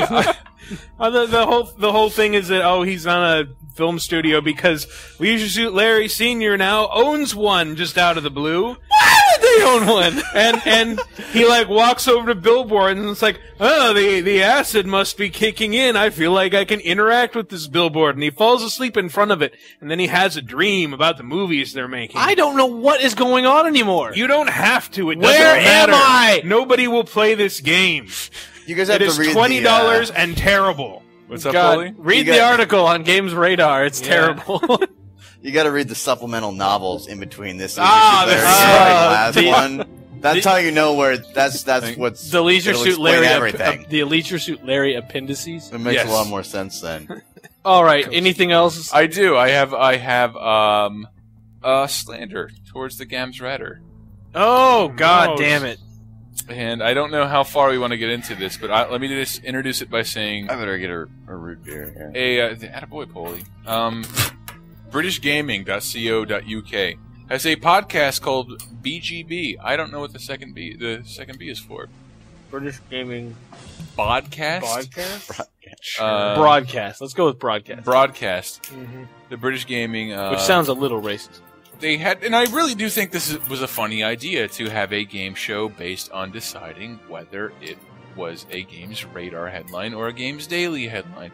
I get it. We're both kind of like... I get it. We post a lot of features with weird headlines. It's a fair, fun joke to make. If I didn't work here, I'd probably go for the same And gag. here it is in all its entire innocuous entirety. Time to move on now, as I've come up with another fun game. Now, this normally bodes for disaster after last week's hate name this guy game. already. However, this one is much shorter, and it's easier, and I can tell what's going on. Yes. So this one, to start our little game show segment, because we'll be talking about Buzz Brain of the UK afterwards, this is... if there ever was a tease, we're going to be talking about the latest Buzz. Oh my god. This is... The faders down. Edit! Edit! What is this? Yeah. Yeah. God! You ever wonder why it takes us a while to produce a podcast? Because we we're edit out only, shit like that. I hate having to make fun of these guys, because I feel for this dude. With I his feel for him, faders and I don't want to make and fun his of him. sound I effects. just want to point out their completely irresponsible bullshit. Well, don't worry about it, I will. You Whatever, shouldn't like point he those immediately things out. prefaces it by, "Why are you doing this contest?" I will play the clip. This is... Games Daily or Games Radar! Okay. I have 3 stories I've picked out from the last week or so, and you have to guess which site they came from. He's already Did the story clearly come from Games pleased. Daily He's already or Games clearly Radar? pleased with the headline. Both Get sites this. notorious for having... Wait, what's Wait, okay. Both sides notorious for what? For what? Both sites notorious for having no decent editorial content and mainly just talking about tits and stuff. Got it. All right. That shit is immediate rage meter for me. Yeah. Like, I go from 0 to like, I can identify with what he's trying to do. He's just trying to make a fun segment. Got it. Exactly. Whoa, what the fuck, asshole? Exactly. Seriously. Yeah. I'm really... Shrines like that make people laugh. Yeah. Like, I'm really tired of this idea that that's what we do. And as the features guy, like, I went to the trouble because I've had it with this. I counted the number of features Games Radar has posted since it went live. We have posted 2,605 features. wow. 45 of them come up in a search for sexy or babes. And those are the 2 words we use in those headlines. Yes. It's one or the other. I don't care much for either one of them. I hate nothing. Like, sheer irony is that I hate using those words, but they work when you're working on certain features. Yes, they work. The point is, yes, they do work. They do traffic extremely well. And this guy apparently didn't see our top 7 embarrassing FMVs, our unfunniest games of March, of a specific month. Of March, but what he did see is the tits and boobs. You are the people you hate. It's hardly our fault if that's all he looks at. No, the point is 45 features out of 2,605 features is 1.7%. It is less than 2% of our content. But that's the image Games Radar gets a lot is, well, that's just boobs and lists. Lists, yes. Because they're fun and they traffic, and that's how I like reading my information, so I have no problem. I'll write a list. I'll write a list right now on why it's a good idea to write list features. I don't give a shit. I keep trying to say that this is a culture we all have. Like, I didn't know you guys before I came out here, but this is a culture we all shared for 20 fucking years. Video games. There's, yes. Yeah, there's plenty of stuff to revel in. So if I pick a category and I want to go through the villains with a cane, like, I remember this guy, I remember that guy. The point is, people tend to scream out at things that aren't what they expect. They say no redeemable editorial content. Really? You don't read any of the reviews, previews, interviews, the 2,600 other features we posted? Like, to me, that's as bad as the mainstream media that as gamers we all rally against. That literally only read the things that reinforce their own opinion. And by of course, they don't look at anything else because that would negate the point they want to make. The only people I see this from are tired, old, traditional outlets who don't want to do anything but write the preview and the press release they're given. It's like, if you want to write... Here's the embargo, here's a review. Now I'm done with this game. I never have to write about it again. It's like, maybe you do. And that's another thing that people always talk about. It's like, oh, great journalism, guys. Hey, you know what? I actually feel much better about writing bullshit top 7 lists and articles about tits than I did about the so-called journalism we did when we were just doing straight coverage of the game industry. Because journalism in this industry is a fucking myth. A myth. Coming from newspapers, it was repellent to me, the idea that there's no actual investigation. We get handed information by publishers. If we're friends with the publishers, with the PR people, they might give us exclusive stuff. And beyond that, we're just expected to hew to embargoes. We have information we can't tell people. That's right. Because then we'll get in trouble with the publishers, and we wouldn't want that. And the idea of working a beat and using your resources. Again, Michael and I have journalism degrees. I worked in newspaper and in broadcast journalism. Michael worked as a fucking copy editor for how long? For 5 years. Exactly. And then we come to this, it's like, I just want to have fun and write about games. Yeah. And that's the point. Fun. Games. Games are not serious business. Get over it. And you refuse. If you want to read previews and reviews, that's fine. There But are like 100 other sites. Yes, that can cater to that need. You can get those anywhere. Games Radar and Game Daily. I will lump them in with this as well. What makes me Make feel, features that you don't read everywhere else. What makes me feel bad is that these guys do go for hard-hitting try. video game journalism. No, dude, this shit is fierce. I'm talking hard-hitting as shit.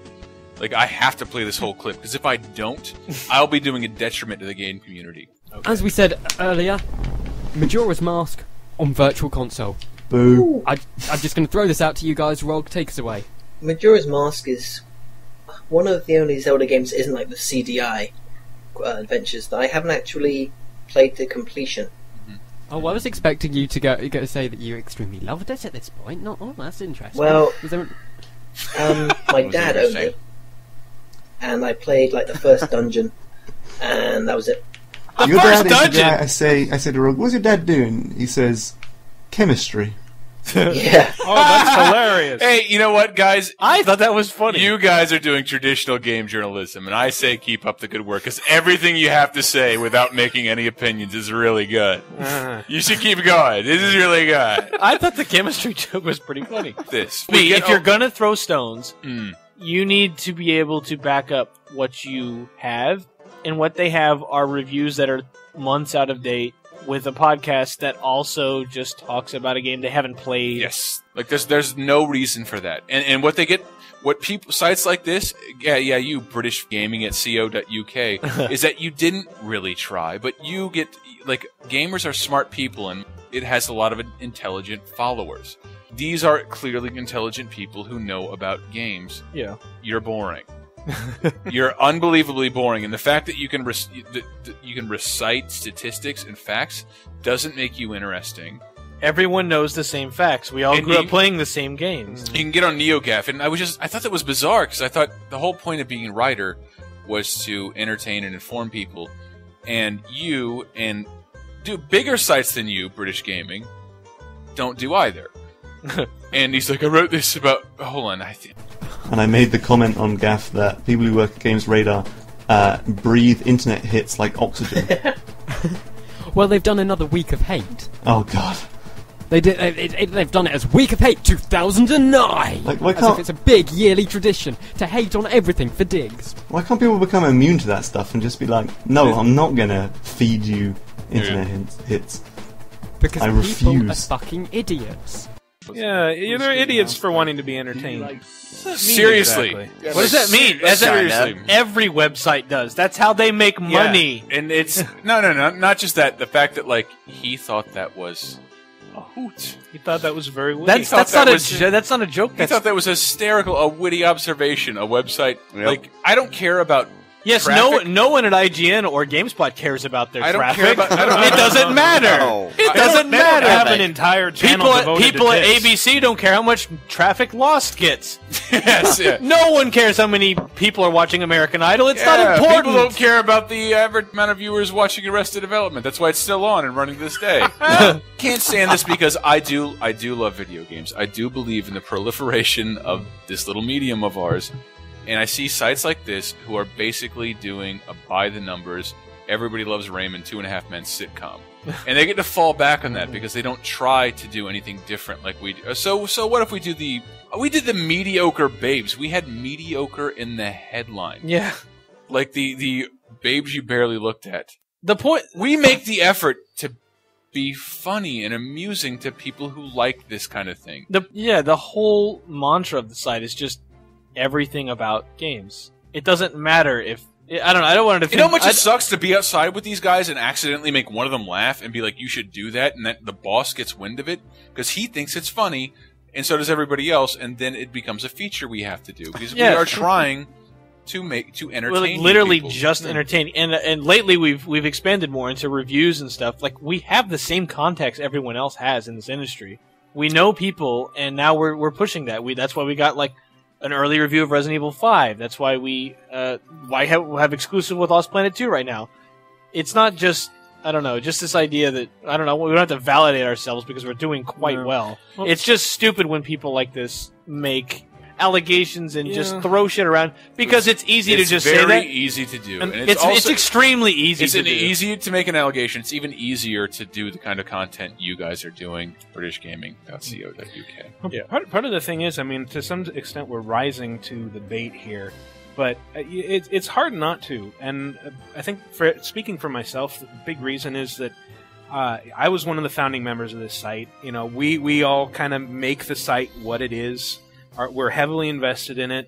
We're a small group, so if you come out and you say, "Oh, they have no interesting content," it's like you're talking shit about my writing and my friend's writing, and that automatically puts me into attack. I will say that they want to pick an article, go ahead, but you cannot say all they write about is tits and stuff when then I go count. Yeah, it's 2%. I believe I played Mad World for 3 hours to get 4 minutes of video that took 9 hours to edit to put together.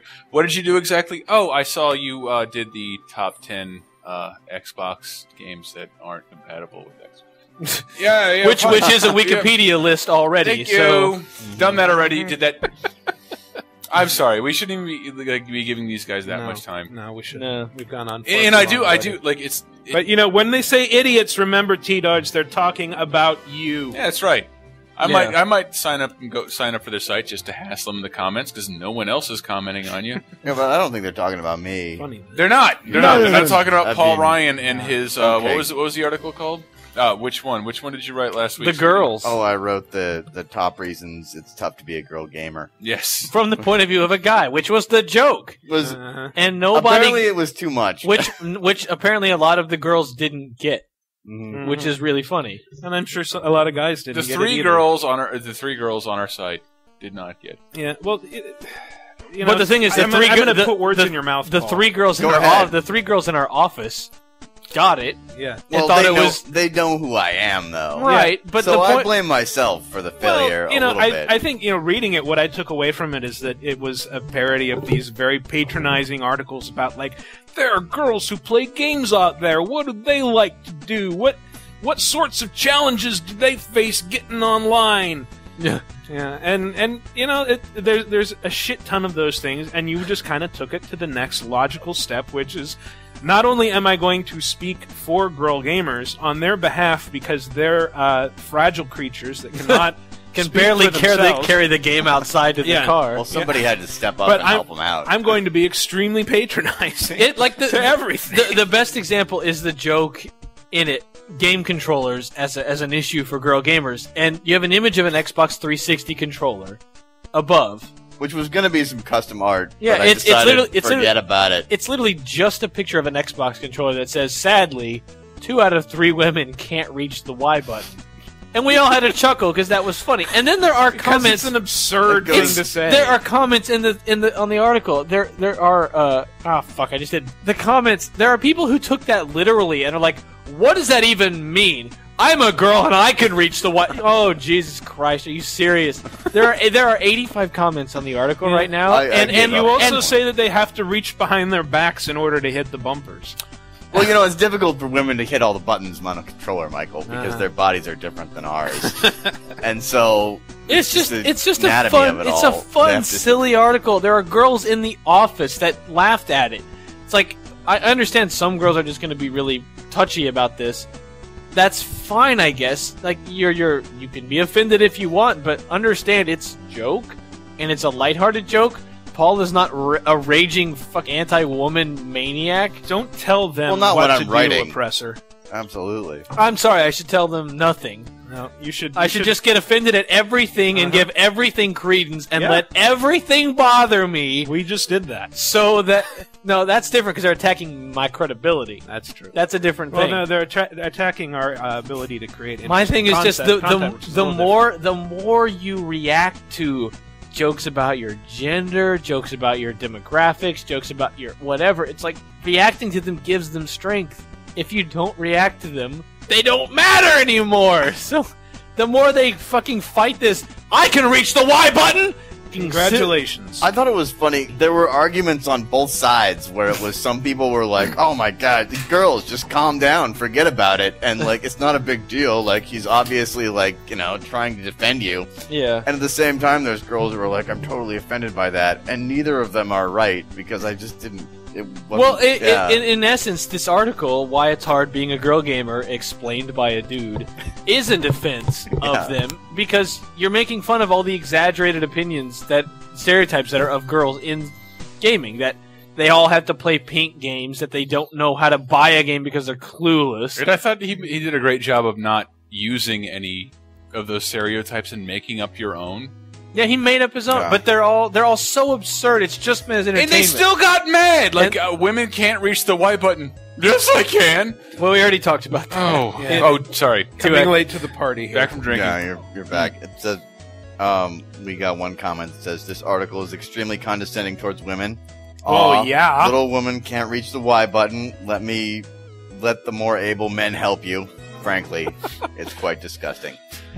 It absolutely is. I did. Well, as a husband, I often have to stand there while my wife plays video games and then push the Y button for her. Well, that's part of being married. Yeah, I like that Lizzie's comment. You are so sexist, Paul Ryan. I'm never visiting your stupid site again. Girl gamers rules. With the Z. I unlocked all the achievements in Imagined Babies. Is that Lizzie? And then women are from Venus, men are idiots. Yeah, 1111. Which was repeated. Which was repeated times. from someone else. Yeah. It's like everyone in the world, could you please stop taking yourself so seriously for Lizzie, 5 whose seconds? desk is covered with Halo toys. Yeah. That's what I hate. And exactly, she's a girl gamer. None of the stereotypes apply to her. And that's why we know they're not really accurate. I want to send out this decree. You're gamers. The world doesn't take you as seriously as you do. Yeah. Calm down. Have a sense of humor. Take a step back. Apparently they want from us all previews and reviews. That shit works for 2 companies. That works for 2 companies. It didn't work for us when we were doing it. It didn't work for us. It works for magazines because publishers love the timeliness of a monthly release of a magazine. Where they also love the idea of their game plastered all over newsstands. That's true. Yeah, and IGN and GameSpot very early to the party, 10 years old, so it works for them. Fine, that's perfectly fucking fine. Go, Chris Waters. Go, Sean McInnes. I love them. Woo! GameSpot. They're 2 of the funniest people I know. Yeah, they're really good. I can't imagine how many of those do you need to read. They're very good previews. They are very good previews. Well, Chris that's Waters the just thing. had a review up of Leisure Suit Larry Box Office Buzz. I think It's he gives excellent. He gives it a 9. Poor bastard. Yeah.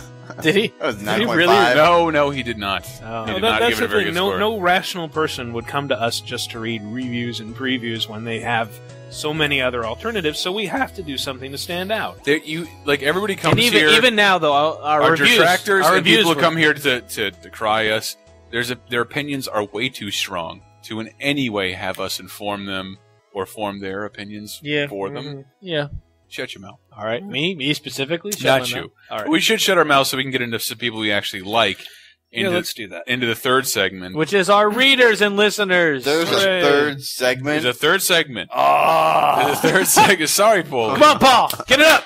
Let's do this. Come on. Time for the 7th inning. Really exciting. I am excited. You have another He's excited. sarsaparilla. Okay. Sarsaparilla. Do We're what going to I go have into to the do. 3rd segment, and we're going to announce the winners of our Watchmen contest. 20 of you won a DVD, Black Fader or Watchmen, the complete motion comic, and we're also going to give away Fallout 3, The Pit. The Pit DLC. Win your copy. PS3 or 360. We got 2. 1 of each. Next segment. Also question of the week. And how.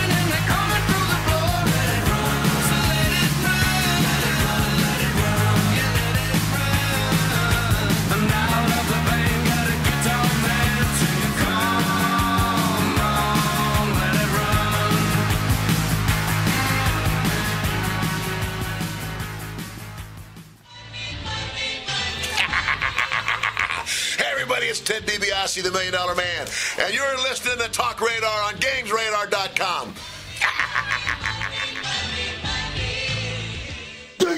It was quiet, except for the cows. Then a rock fell from the sky, so I sat on it. But it was really a spaceship. Then these aliens surrounded me, and I could actually read their minds. Should we fry or boil them? No. So I pushed a button and made them disintegrate. Okay, so I made it up. Then I made it all happen. Mario Paint. Draw and make music. Only on the Super Nintendo Entertainment System. I'd buy that for $1. Moving on. Many of today's most popular video games take place in dangerous post-apocalyptic landscapes. But are these games doing enough to prepare our kids for the actual post-apocalyptic future we will all soon face? I think they are. Studies have shown that these games are quite effective at teaching our kids skills that they'll need after the apocalypse, like finding shotgun ammo and leading elite squads of super soldiers. But these aren't the advanced skills that they're going to need. They're going to need the more practical skills like how to build a shelter from abandoned cars, or how to find drinking water by collecting the morning dew in human skulls. Or how to deal with depression when the sun is blocked out for 500 years by a cloud of radioactive dust. Absolutely. Now, that's the type of knowledge these kids are going to need when their world has been turned into a brutal hellscape. But these games don't have to be an accurate depiction of a post-apocalyptic world. They just need to teach the basic concepts, which they do. 72% of kids said that they know how to find items to barter at weapon shops and how to use medicine packs to heal zombie bites with these video games. That's excellent to know. The game Fallout 3 has taught my son Charlie that it's easier to kill cyborgs with a grenade than a machine gun. The games make it all seem deceptively simple. I mean, in the future, a kid's not going to be able to kill a 6-foot-long irradiated beetle just by pressing a few buttons, and he's going to have to get down there with an axe and hack and hack and hack. David, our kids are going to have the rest of their lives to get actual experience in how to desperately fight for survival. Exactly. What's important is that we teach our children the fundamentals now so that they can be successful in whatever nightmare scenario that they may find themselves in. Well, if they survive that long. Another flaw with these games is that most kids will become mutants themselves once the apocalypse hits. It's a huge problem. I think that it's a chance that we're going to have to take. Playing video games all day, alone and friendless, is simply the best way that we have to prepare our children for a life of solitude and a barren wasteland. Yes.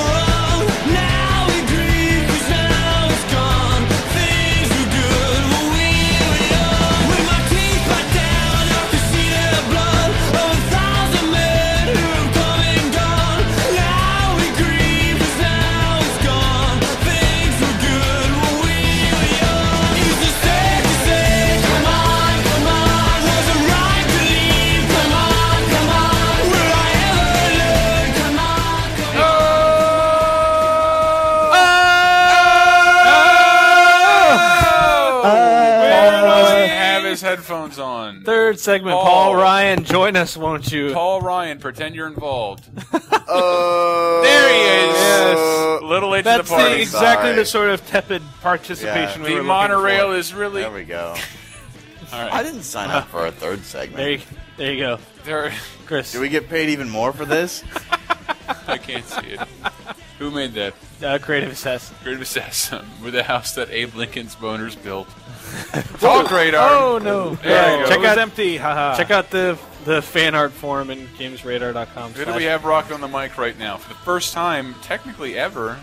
I'm a little nervous. I don't really know what to say. I'm scared too. Yeah. It's all right. Why don't you start by telling us a little bit about yourself? Yeah. Oh, jeez. They maybe say, You sound hot. What are you wearing?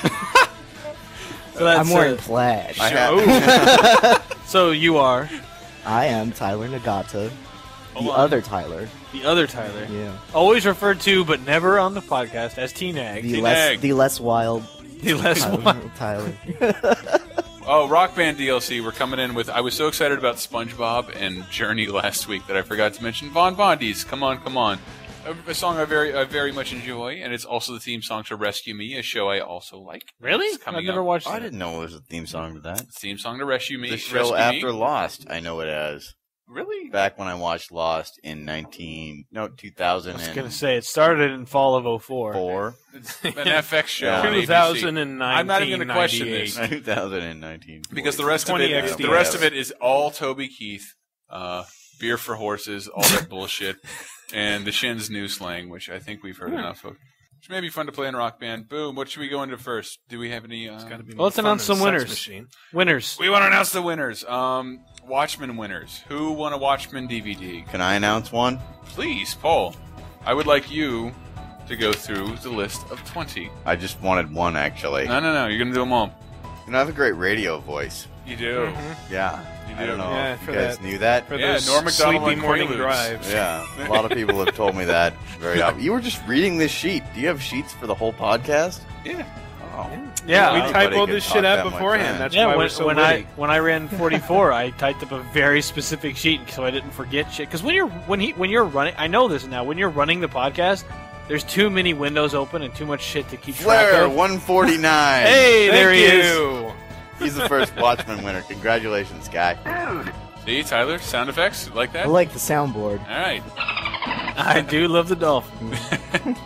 The contest was Create a Watchmen video game. Watchmenify your favorite video game character. Yes, and there was a thread in the forums, gamesradar.com/forums.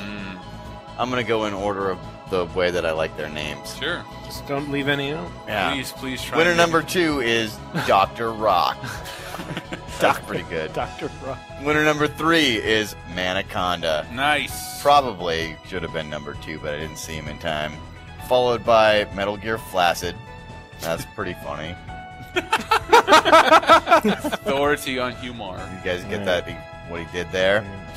Cluster Shart. I know him from the forums. He comments on things. Nice. He loves you. Yeah, I guess so. Tells me all the time. Are we just? Should I Just shut read up? all the winners. Read all the winners. Yeah, just go. Wildfire 567. A Dogs. Grimmy. I'm gonna mispronounce him. Captain Leetsauce. Mirmac. Valanthas. Valanthas. That's what I said, jerk. Sorry. AJ Mon, Yellow What 17, Fear Unknown, Amnesiac, Slaterific, Krebstar, and the last but not least is TYSR 36. Paul Ryan. All of you message Chris with your address. You know what? No, here. I have it written down. You've got less than 2 weeks to PM me with an address. Otherwise, you forfeit your prize. Preferably a U.S. one and with a consenting adult in the receiving end. Also include your preference of DVD, Black Freighter, or motion comic. First come, first serve. And that's it. But we also easy. We also have 2 copies, 2 download codes for Fallout 3 The Pit. Right, Tyler? Ooh. Yeah, that's right. I have an ooh button. Playing Fallout in Pittsburgh. Yes, in Pittsburgh. We're giving away 2 codes, one for the PS3, one for 360. Which, if you don't know what a download code means, which is a chance you don't, basically you get a free copy of the DLC. The DLC. To enter, just go to the forums and we'll make a thread and post a picture of your custom mutant, which you've drawn in watercolors or sculpted from macaroni and styrofoam or cobbled together in Photoshop. Doesn't fucking matter. Just make a mutant. Make a Fallout mutant. Win a prize. Make a mutant. And according to Eric Bratcher, it needs a name. And I agree with him. Name it. Naming is important. The contest will start this Friday on the 10th and will end Monday the 20th. I'm going to name mine Tyler Nagata. Also, hey, you can't do that. Create a backstory for it, but don't tell us about it. Tell your parents. It says, as usual, you got to be 18, but technically 17 to buy Fallout. So just the less questions you ask me in the redeeming process. Yeah, the fewer questions. Thank you, Paulie. In the redemption process. The redemption process. And I want to say thank you to Bethesda and Eric Bratcher for lining up this prize. So. Yes. What's the retail value of the Pit DLC? I believe I'm going to defer to Tyler Nagata on that. I have no idea. Well, let's go to the internet, buddy. Well, the PS Triple uses... the last DLC dollar. was apparently not that great, right? Paul, you played Operation Alaska or whatever it was I don't called. play things with snow. Anchorage. You know my gaming rules. Yeah. Pack costs 800 Microsoft points. I'm not sure what that is in real dollars. It's like $10. $10. $10? All right, that's probably $10 then for those of you with PlayStation. Or it's 3s. one trip down the Microsoft water slide. No! Wow. Good. All right, so going into the community segment, which, let's have some energy. Let's hear it for the community segment. Energy! All right, all you people sending me messages and goddamn private messages that I check a month late. Messages and goddamn private messages. Yes, and damning God private messages. All right, question 29 last week, which GamesRadar.com/forums. Go to the TalkRadar podcast. Every week there's a thread of the question of the week. If you are listening and not posting, I will fucking kill you. I swear. All right, anyway. The question last week was, what classic game would you like to see remade? And I left it wide open. It could have been like a Mega Man 9 remake, kind of like that. I said DuckTales.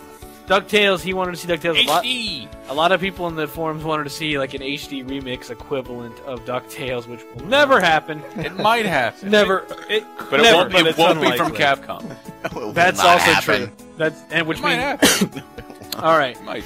My favorite examples were user 435. Hey, I know who he is. Posts a lot. He put in huge letters, which I don't see a lot of people on our forums manipulating the fields very much, but he put huge letters, Streets of Rage or I Eat Your Dog. And I thought that was funny, mainly because he's right. Streets of Rage, I have a fondness for it that I'll get to in a feature later this month. It'd be a shame that if it went away entirely and the DLC XBLA PSN platform is the perfect place. Lots of letters in there, but you're right. I also like Death by Gamer mentioned something that Chris, you will immediately refute, that he wants to see Oddworld remade. Apparently not happening. I didn't say I wouldn't want to see it remade. No, apparently never happening. It's never going to happen. Right. I've never seen a game creator, a lead designer like that. Like, no, I'll never work in games again. I'm not. Like, I pledged to do 6 games. I did 3, and fuck this medium. Did he really? Yeah, he really said, fuck this. I'm not doing this anymore. I'm going to go make movies now. I'm going to go make movies now. And what was the hit movie he made? I believe the intro to Abe's Odyssey was nominated for 1 Oscar and lost. I think they might have done something since then. All right. While you look at that, I got to point out that Twishart led me to a Mega Man 2.5D video that I sent around on the email today. That was pretty awesome. And literally, yeah, collective hats flew off our heads into the suction. Simpsons reference there. Sure.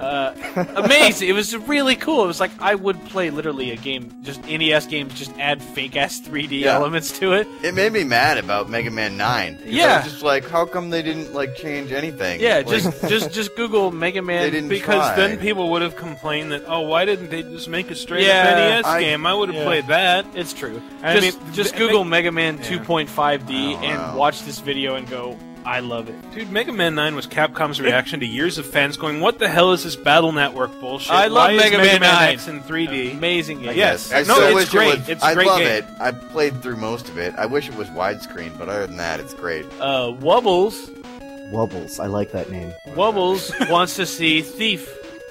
Thief? Yeah. Thief. There's a lot of love for Thief, man. I never played Wasn't that Chronicles of Riddick? I don't know. Was it? You guys are the PC guys. Let's hear it. I just played the demo where I hid in the shadows for 2 minutes. I enjoyed Tyler, that. did you play any Thief? Never played Thief. Oh. Never played Beyond Good and Evil. Fuck it, I played Thief. All right, Wikigata, not playing anything. So Thief deserves it. And then I had Metal Gear Flaccid again. Again, this guy gets 2 plugs in one podcast. Jesus. Because he narrowed his choice down. Metal Gear from MSX, not the NES. Nice. Remade in the style of Metal Gear Acid with that cell shaded, it would fit those games very well. Yeah, but that's economical. As long as you're not using cards, sure. Yeah. That it would be those completely economical and doable. Yeah, and I thought it was a very smart idea. There's a market for that. And I have to point out also, Mike Work said Metroid 2: Return of Samus. Absolutely. Oh god, yeah, that's overdue. Needs some kind of remake. It's the sequel to NES Metroid. Imagine playing. There's a fan remake that. Yeah. Well, for a while, Nintendo was saying when the Game Boy Color came out, there was Link's Awakening DX. there were pictures in Nintendo Power. There was going to be a Metroid 2 remake. The same thing. They were going to add color to it, maybe add some areas. Never happened. Metroid 2 really needs some kind of resurgence because it's a cool game. You go to the planet where the Metroids came from. You fight all their different forms. You fight the Queen Metroid. It's really cool. It seemed like the longest time when Metroid 2 came out. They called it 2. Metroid 2. It's been forever. Yeah. I thought the game would never get a sequel, and it did. Super Metroid finally came out, and then it was like an 8-year break before Prime and Fusion in 2002.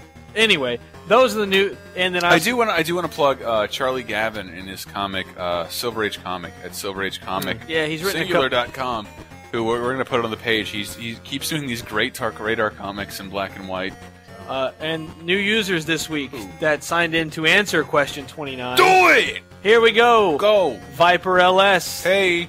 Alcochum Tatamo. I don't know. Don't put that many vowels in your name. Big fun. Hey, shut up. This is Brett. Oh, Doctor. Sideways. VMP Saberwolf. Crank it to 11. MC Hammer 75. Who I think before he sold out. Who I think Charlie is in a bit of a scuffle about over Phantasmagoria at the moment. Oh, what? Yes, it had the greatest rape scene of all time in games. It did. Charlie brought that up. I mean, I'm not saying it was the greatest rape scene. I'm saying it had a rape scene. I will. You're just saying you want to see more rape scenes. I really don't. Vegito, who also in the question of the week said he wanted to see Einhander remade. I only mentioned it because I thought Einhander was a really cool shooter from Square. I love Einhander. I just want to play it again. Captain Spatula, Spelunkin, Smikey, Darthak, Sparky Titties. And I'd like to thank Mouthful of Balls. Mouthful of Balls, my new favorite Tista Hungry for Love is a forum user. And my favorite one of the week, reference to last week's podcast, Stupid Town : Stupid State : is a username. Yes, please. Please. And moving on into question of the week 30, go to GamesRadar.com/forums to submit your answer. Best submissions get read, and new users who sign up get their name read in the podcast. Question of the week 30 submitted by Tyler Nagata. What is your, how did you want to phrase it, Tyler?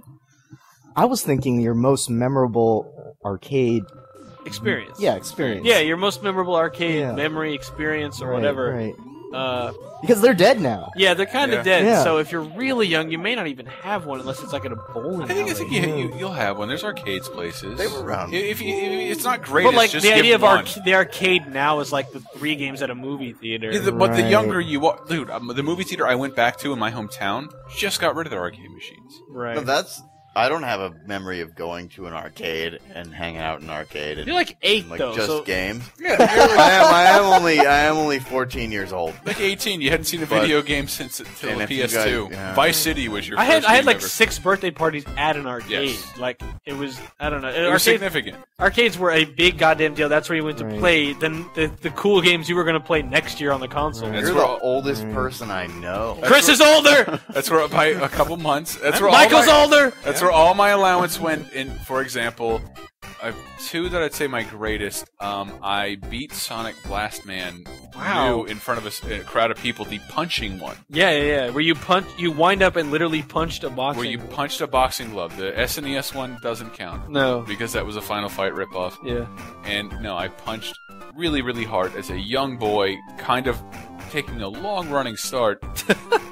And I finished the game. Was one of the first people to finish the game, and I found a Pac-Man machine. Like I'd run out of money, and I found out there was a Pac-Man machine. I want all of you to try this. You can knee it really hard in the coin slot, and it'll spit out coins. And or it'll give you a free play. So I just try it at Pac-Man your local for Pizza free. Hut. Just go kneeing the arcade machine. It was me. It was me. Contribute to the death of arcades. I don't know. I didn't get it until just now. Everybody called me Dan Ambrick Jr. Just sitting there playing this Pac-Man. I think the two for me is one, a very vague memory of just how big Street Fighter 2 was, like in 92, 91, 93 area. I remember playing, like I had won like 3 matches in a row or something, and I was like 12 or 13. And, you know, people just keep coming up. There's a line of people to play one game in an arcade. Try to fathom that now.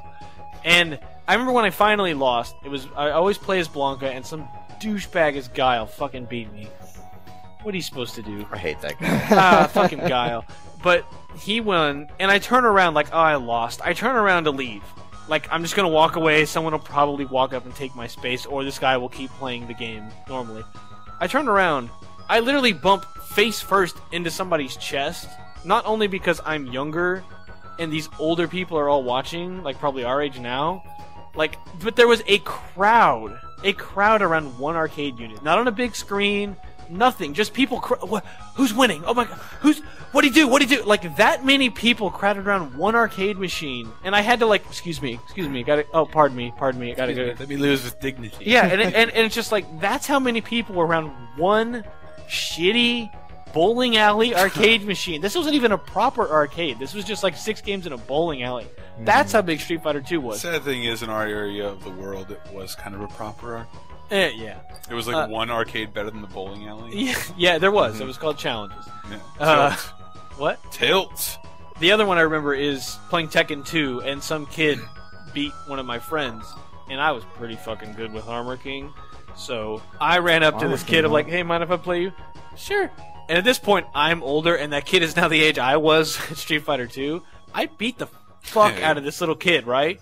10-hit combos, which is a big deal if you know Tekken. Like, That is a big deal. I was pulling off 10-hit combos, perfect throw strings, all this shit. Just rubbing his face in his young ambition. I'm destroying him, and it's not just that I'm winning. All of my friends, who are all older than this kid, are all around, like, 6 inches from his face. Yeah, you like that, you stupid asshole! Like, oh my gosh, like yelling at this kid, like, and he left crying. and that's the dichotomy of arcade, like bringing people together, tearing people apart. That's what arcades. That's why everybody's so armed with homophobia when you get an Xbox Live. But who's going to do it first? Yeah. It's true. Like, it was just, but that built character. That let you lose with grace. Like, I mean, not that I won with horrible winner in that situation, calling a kid every name that was invented in 1996. Michael. Yeah, I thought about this since you said it, and good. Most of my that is good. It's good that I think about things. Most of mine are kind of negative. I think the two standouts are I was at Chuck E. Cheese. Nice. I must have been like maybe 8 or 9 years old. Showbiz Pizza for the rest of us. Yeah, fine. Go with your second, right? Showbiz. Anyway, Banjo Bear. I walked up to a POW machine, and yes, there was like this guy playing it. Looking back, it's like he must have been strung out on meth or something, because he was like really intensely into the game. Man. And he was probably like around 20. And so I just I pop in a token and start playing. He's like, "What the fuck? I'm not playing doubles." He's just like looking at me, and then but he was too into the game to do anything about it, so he just kept playing. And I guess he had pumped a bunch of tokens in the machine because infinite credits. I was an asshole, and it was like the first time I lost, I was like, oh fuck, and I just hit the player 2 button reflexively, and it's like, oh, I continue. Right. How about that? But it's his money. Yeah. This is my drinking money. But he didn't actually say anything about it until the end, and he's like, I only finished this game with 25 credits. This game is mine. I'm supposed to come in tomorrow. Is that a thing? Man, I count my success by how much money I've pumped into the game and not used. It makes me think, from living in this city, and that I go to double features, and it's an economic way for homeless people to get out of the cold. So arcades, 25 cents. Yeah. You can go to the game. 25 cents is 45 minutes. Yeah.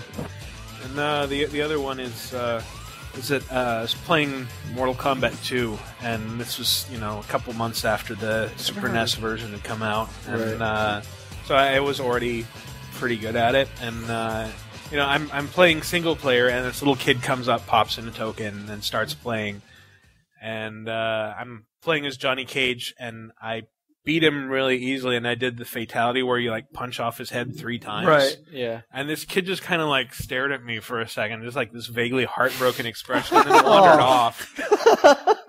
And then this guy who was much older than me comes up and puts in his token, kicks my ass immediately. It's like, And thinking about it, it's like, I was the bully in that situation, and I got beat up by an older protective kid. Oh my god! Yeah.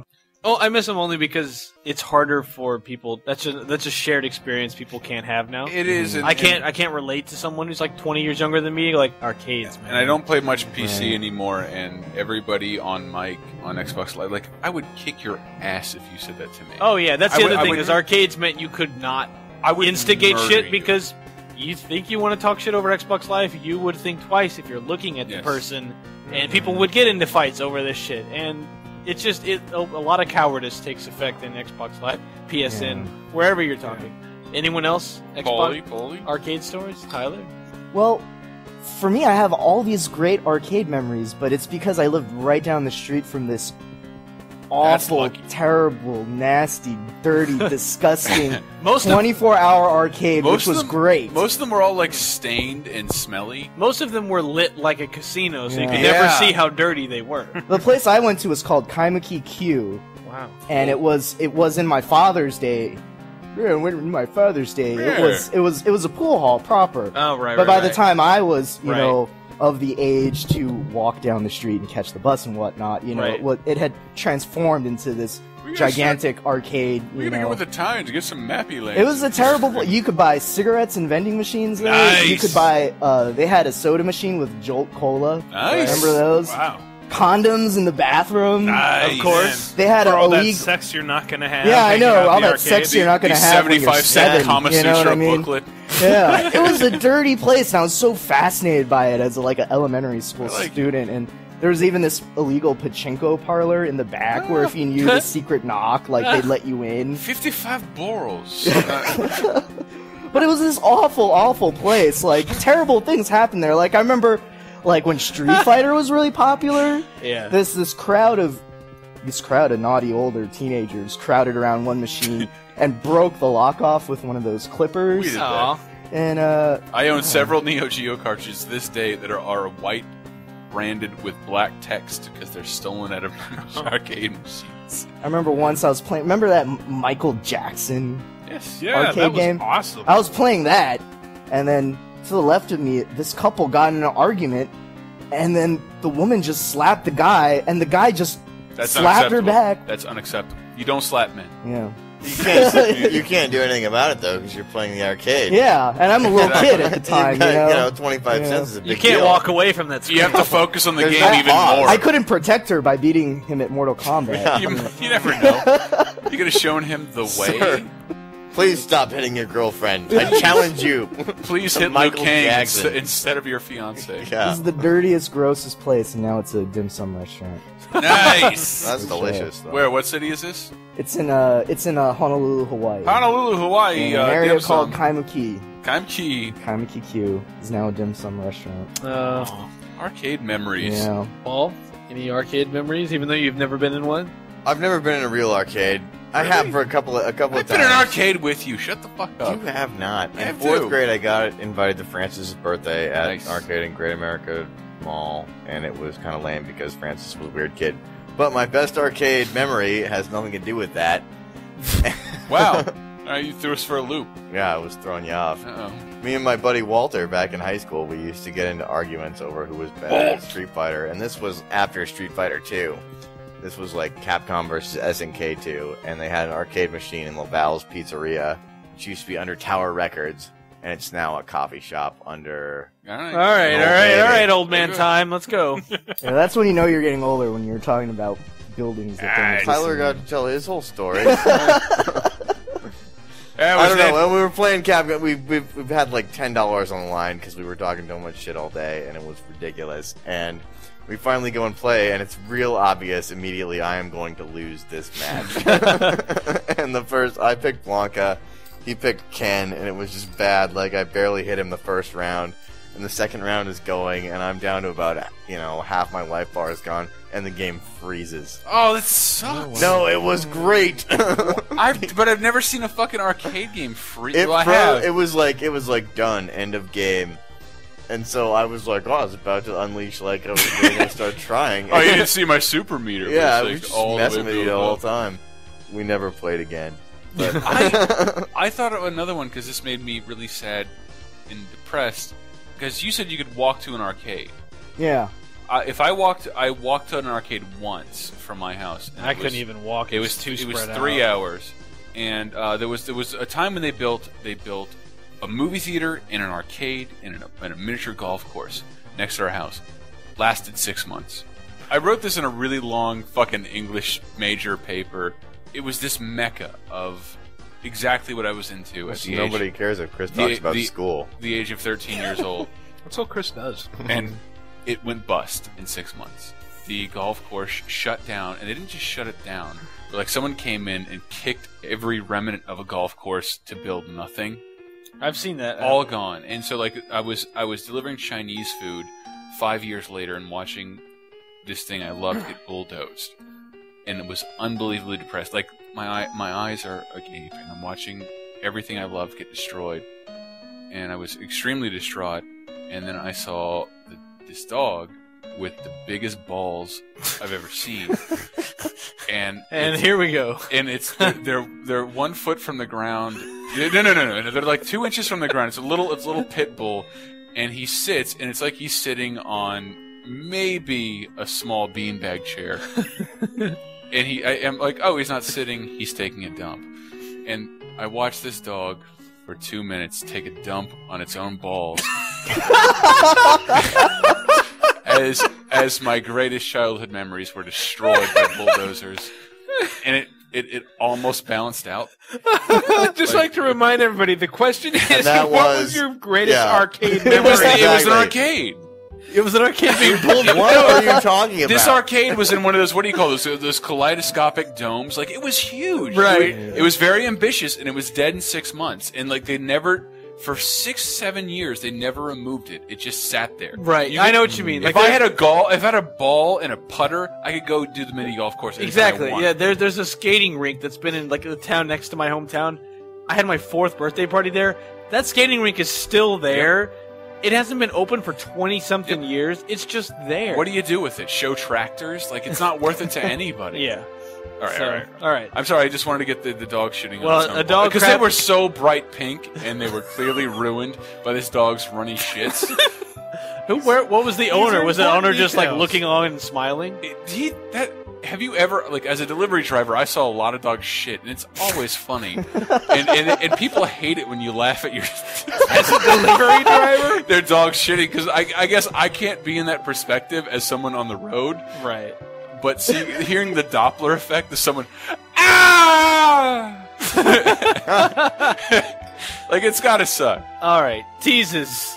And Teases next week. Next week, what do I have going up? I have more podcasts for the folks for the time being, and a feature on untapped game genres. Things that haven't happened yet. I'm working on next week's top 7, which has to do with villains, and once that's done, I plan to crawl into a hole and die. Nice. Yeah. People love villains. I have a feature going up Tuesday, and I'll be editing podcast 3rd segment, which you're listening to now. Nice. And then I'm also writing something about Excitebots. Ooh! And I don't want to toot my own horn too much, but keep on the lookout for some Punch-Out information. Oh, that's right! We have some interesting Punch-Out And we may have a big sweepstakes for one of you guys to come visit us. Yes, there's a contest coming. I can't say anything yet, but it might happen. Yeah. I'm working next week on a feature about propaganda posters. Ooh, oh, that's right. I love this thing. So yes, I predict big things. I want the internet to embrace this. They won't, because it's on our site, but it's going to be good. I've seen what Tyler's working on. That's right. I've so heard far. We have no editorial content worth listening. It's on our site, therefore it's uninteresting. No, no text. It's going to be all pictures. Print them out. We're just post them corporate. on your wall. Hey, what you got in the pipeline? Oh. He's working on 2 features. Right. Oh, I got 2 of them. I got. Wait, don't say the names completely because they're still a ways off. Tease him. I don't want them totally because somebody will take those ideas. I got circles and I got circles and bullets. I think. Yeah, circles and bullets. Would you like to pick a sound effect? Because I have no idea how to. Let's go with the dolphin. There you go. All right. That's So the sound I'm my going to heart run out makes. on a limb and take a guess at what your features are going to be. Top 10 circle jerks. Yes! And games that make you shit bullets. Now I got to think of a new one. Also, what are you working Damn on? it. Also, listening to the podcast, make sure you go to look at the TalkRadar polls in both TalkRadar podcast and TalkRadar forums. There's polls running. Vote in them. Have you guys seen GameFAQ's latest poll, though? They're doing the greatest game of all time. You They do should it probably every- vote in that. They do it every year. They do it every day. It doesn't matter because we are going to have the best picture on our site. On the TalkRadar. And I want you to name the villain or the situation Yes, in the there's comments. a little mini contest for no prize, just for shits and the gigs. Name the villain. All right, Tyler Wyatt, what are you working on next week? In the fail blog picture of Spider-Man getting something done to him. Oh. And I know who the villain really is. The point is to make a guess. Does Brett Elston ever stop talking? No! Hi, I'm Tyler Wilde. I just took Chris Antista's headphone, and I'm telling you that next week I have an article. Really? Yeah. Is it I about don't your believe Is you. it about your fiance? Yeah, kind of. Hey, Chris wants these headphones back. All right. Yeah, that's enough of that bullshit. This bullshit. Can I plug my special? Yes, plug your special. Right now I'm working on a special collector's edition version of PC Gamer, and it's going to be called the Big Book of Free. It's going to have feature hundreds of free games. Some of them are indie titles, some of them are crazy flash games, platformers, RPGs. Free games to download, to play. Right. It's going to feature a lot There's of gonna be- great free-to-play MMOs if you don't want to pay monthly fees to play a WoW-like game. That'll be on newsstands everywhere. Yeah, it'll have And, a ton of projects. Speaking of Fallout 3, it has a project about how to make your own vault in Fallout 3, how to take the original Fallout 1 and 2. Fallout 1 and 2 and tactics and make it look like a modern game with all kinds of mods and stuff, and we'll try to have some coupons. I haven't seen the cover yet, but we'll put it up on the page as soon as we get it. Yeah. It's a special in the same style as Tyler's Zombie one and my That's PlayStation right. one, so same kind of deal. May have a download code or two. Yeah. Nice. Some incentive to buy. Mhm, Free mhm. shit abounds. All right. You know what? We're gonna get out of here. Pedophile Bigfoot, take us out. Congratulations! You just won the Nickelodeon Toy Run. Oh, wow! That's it.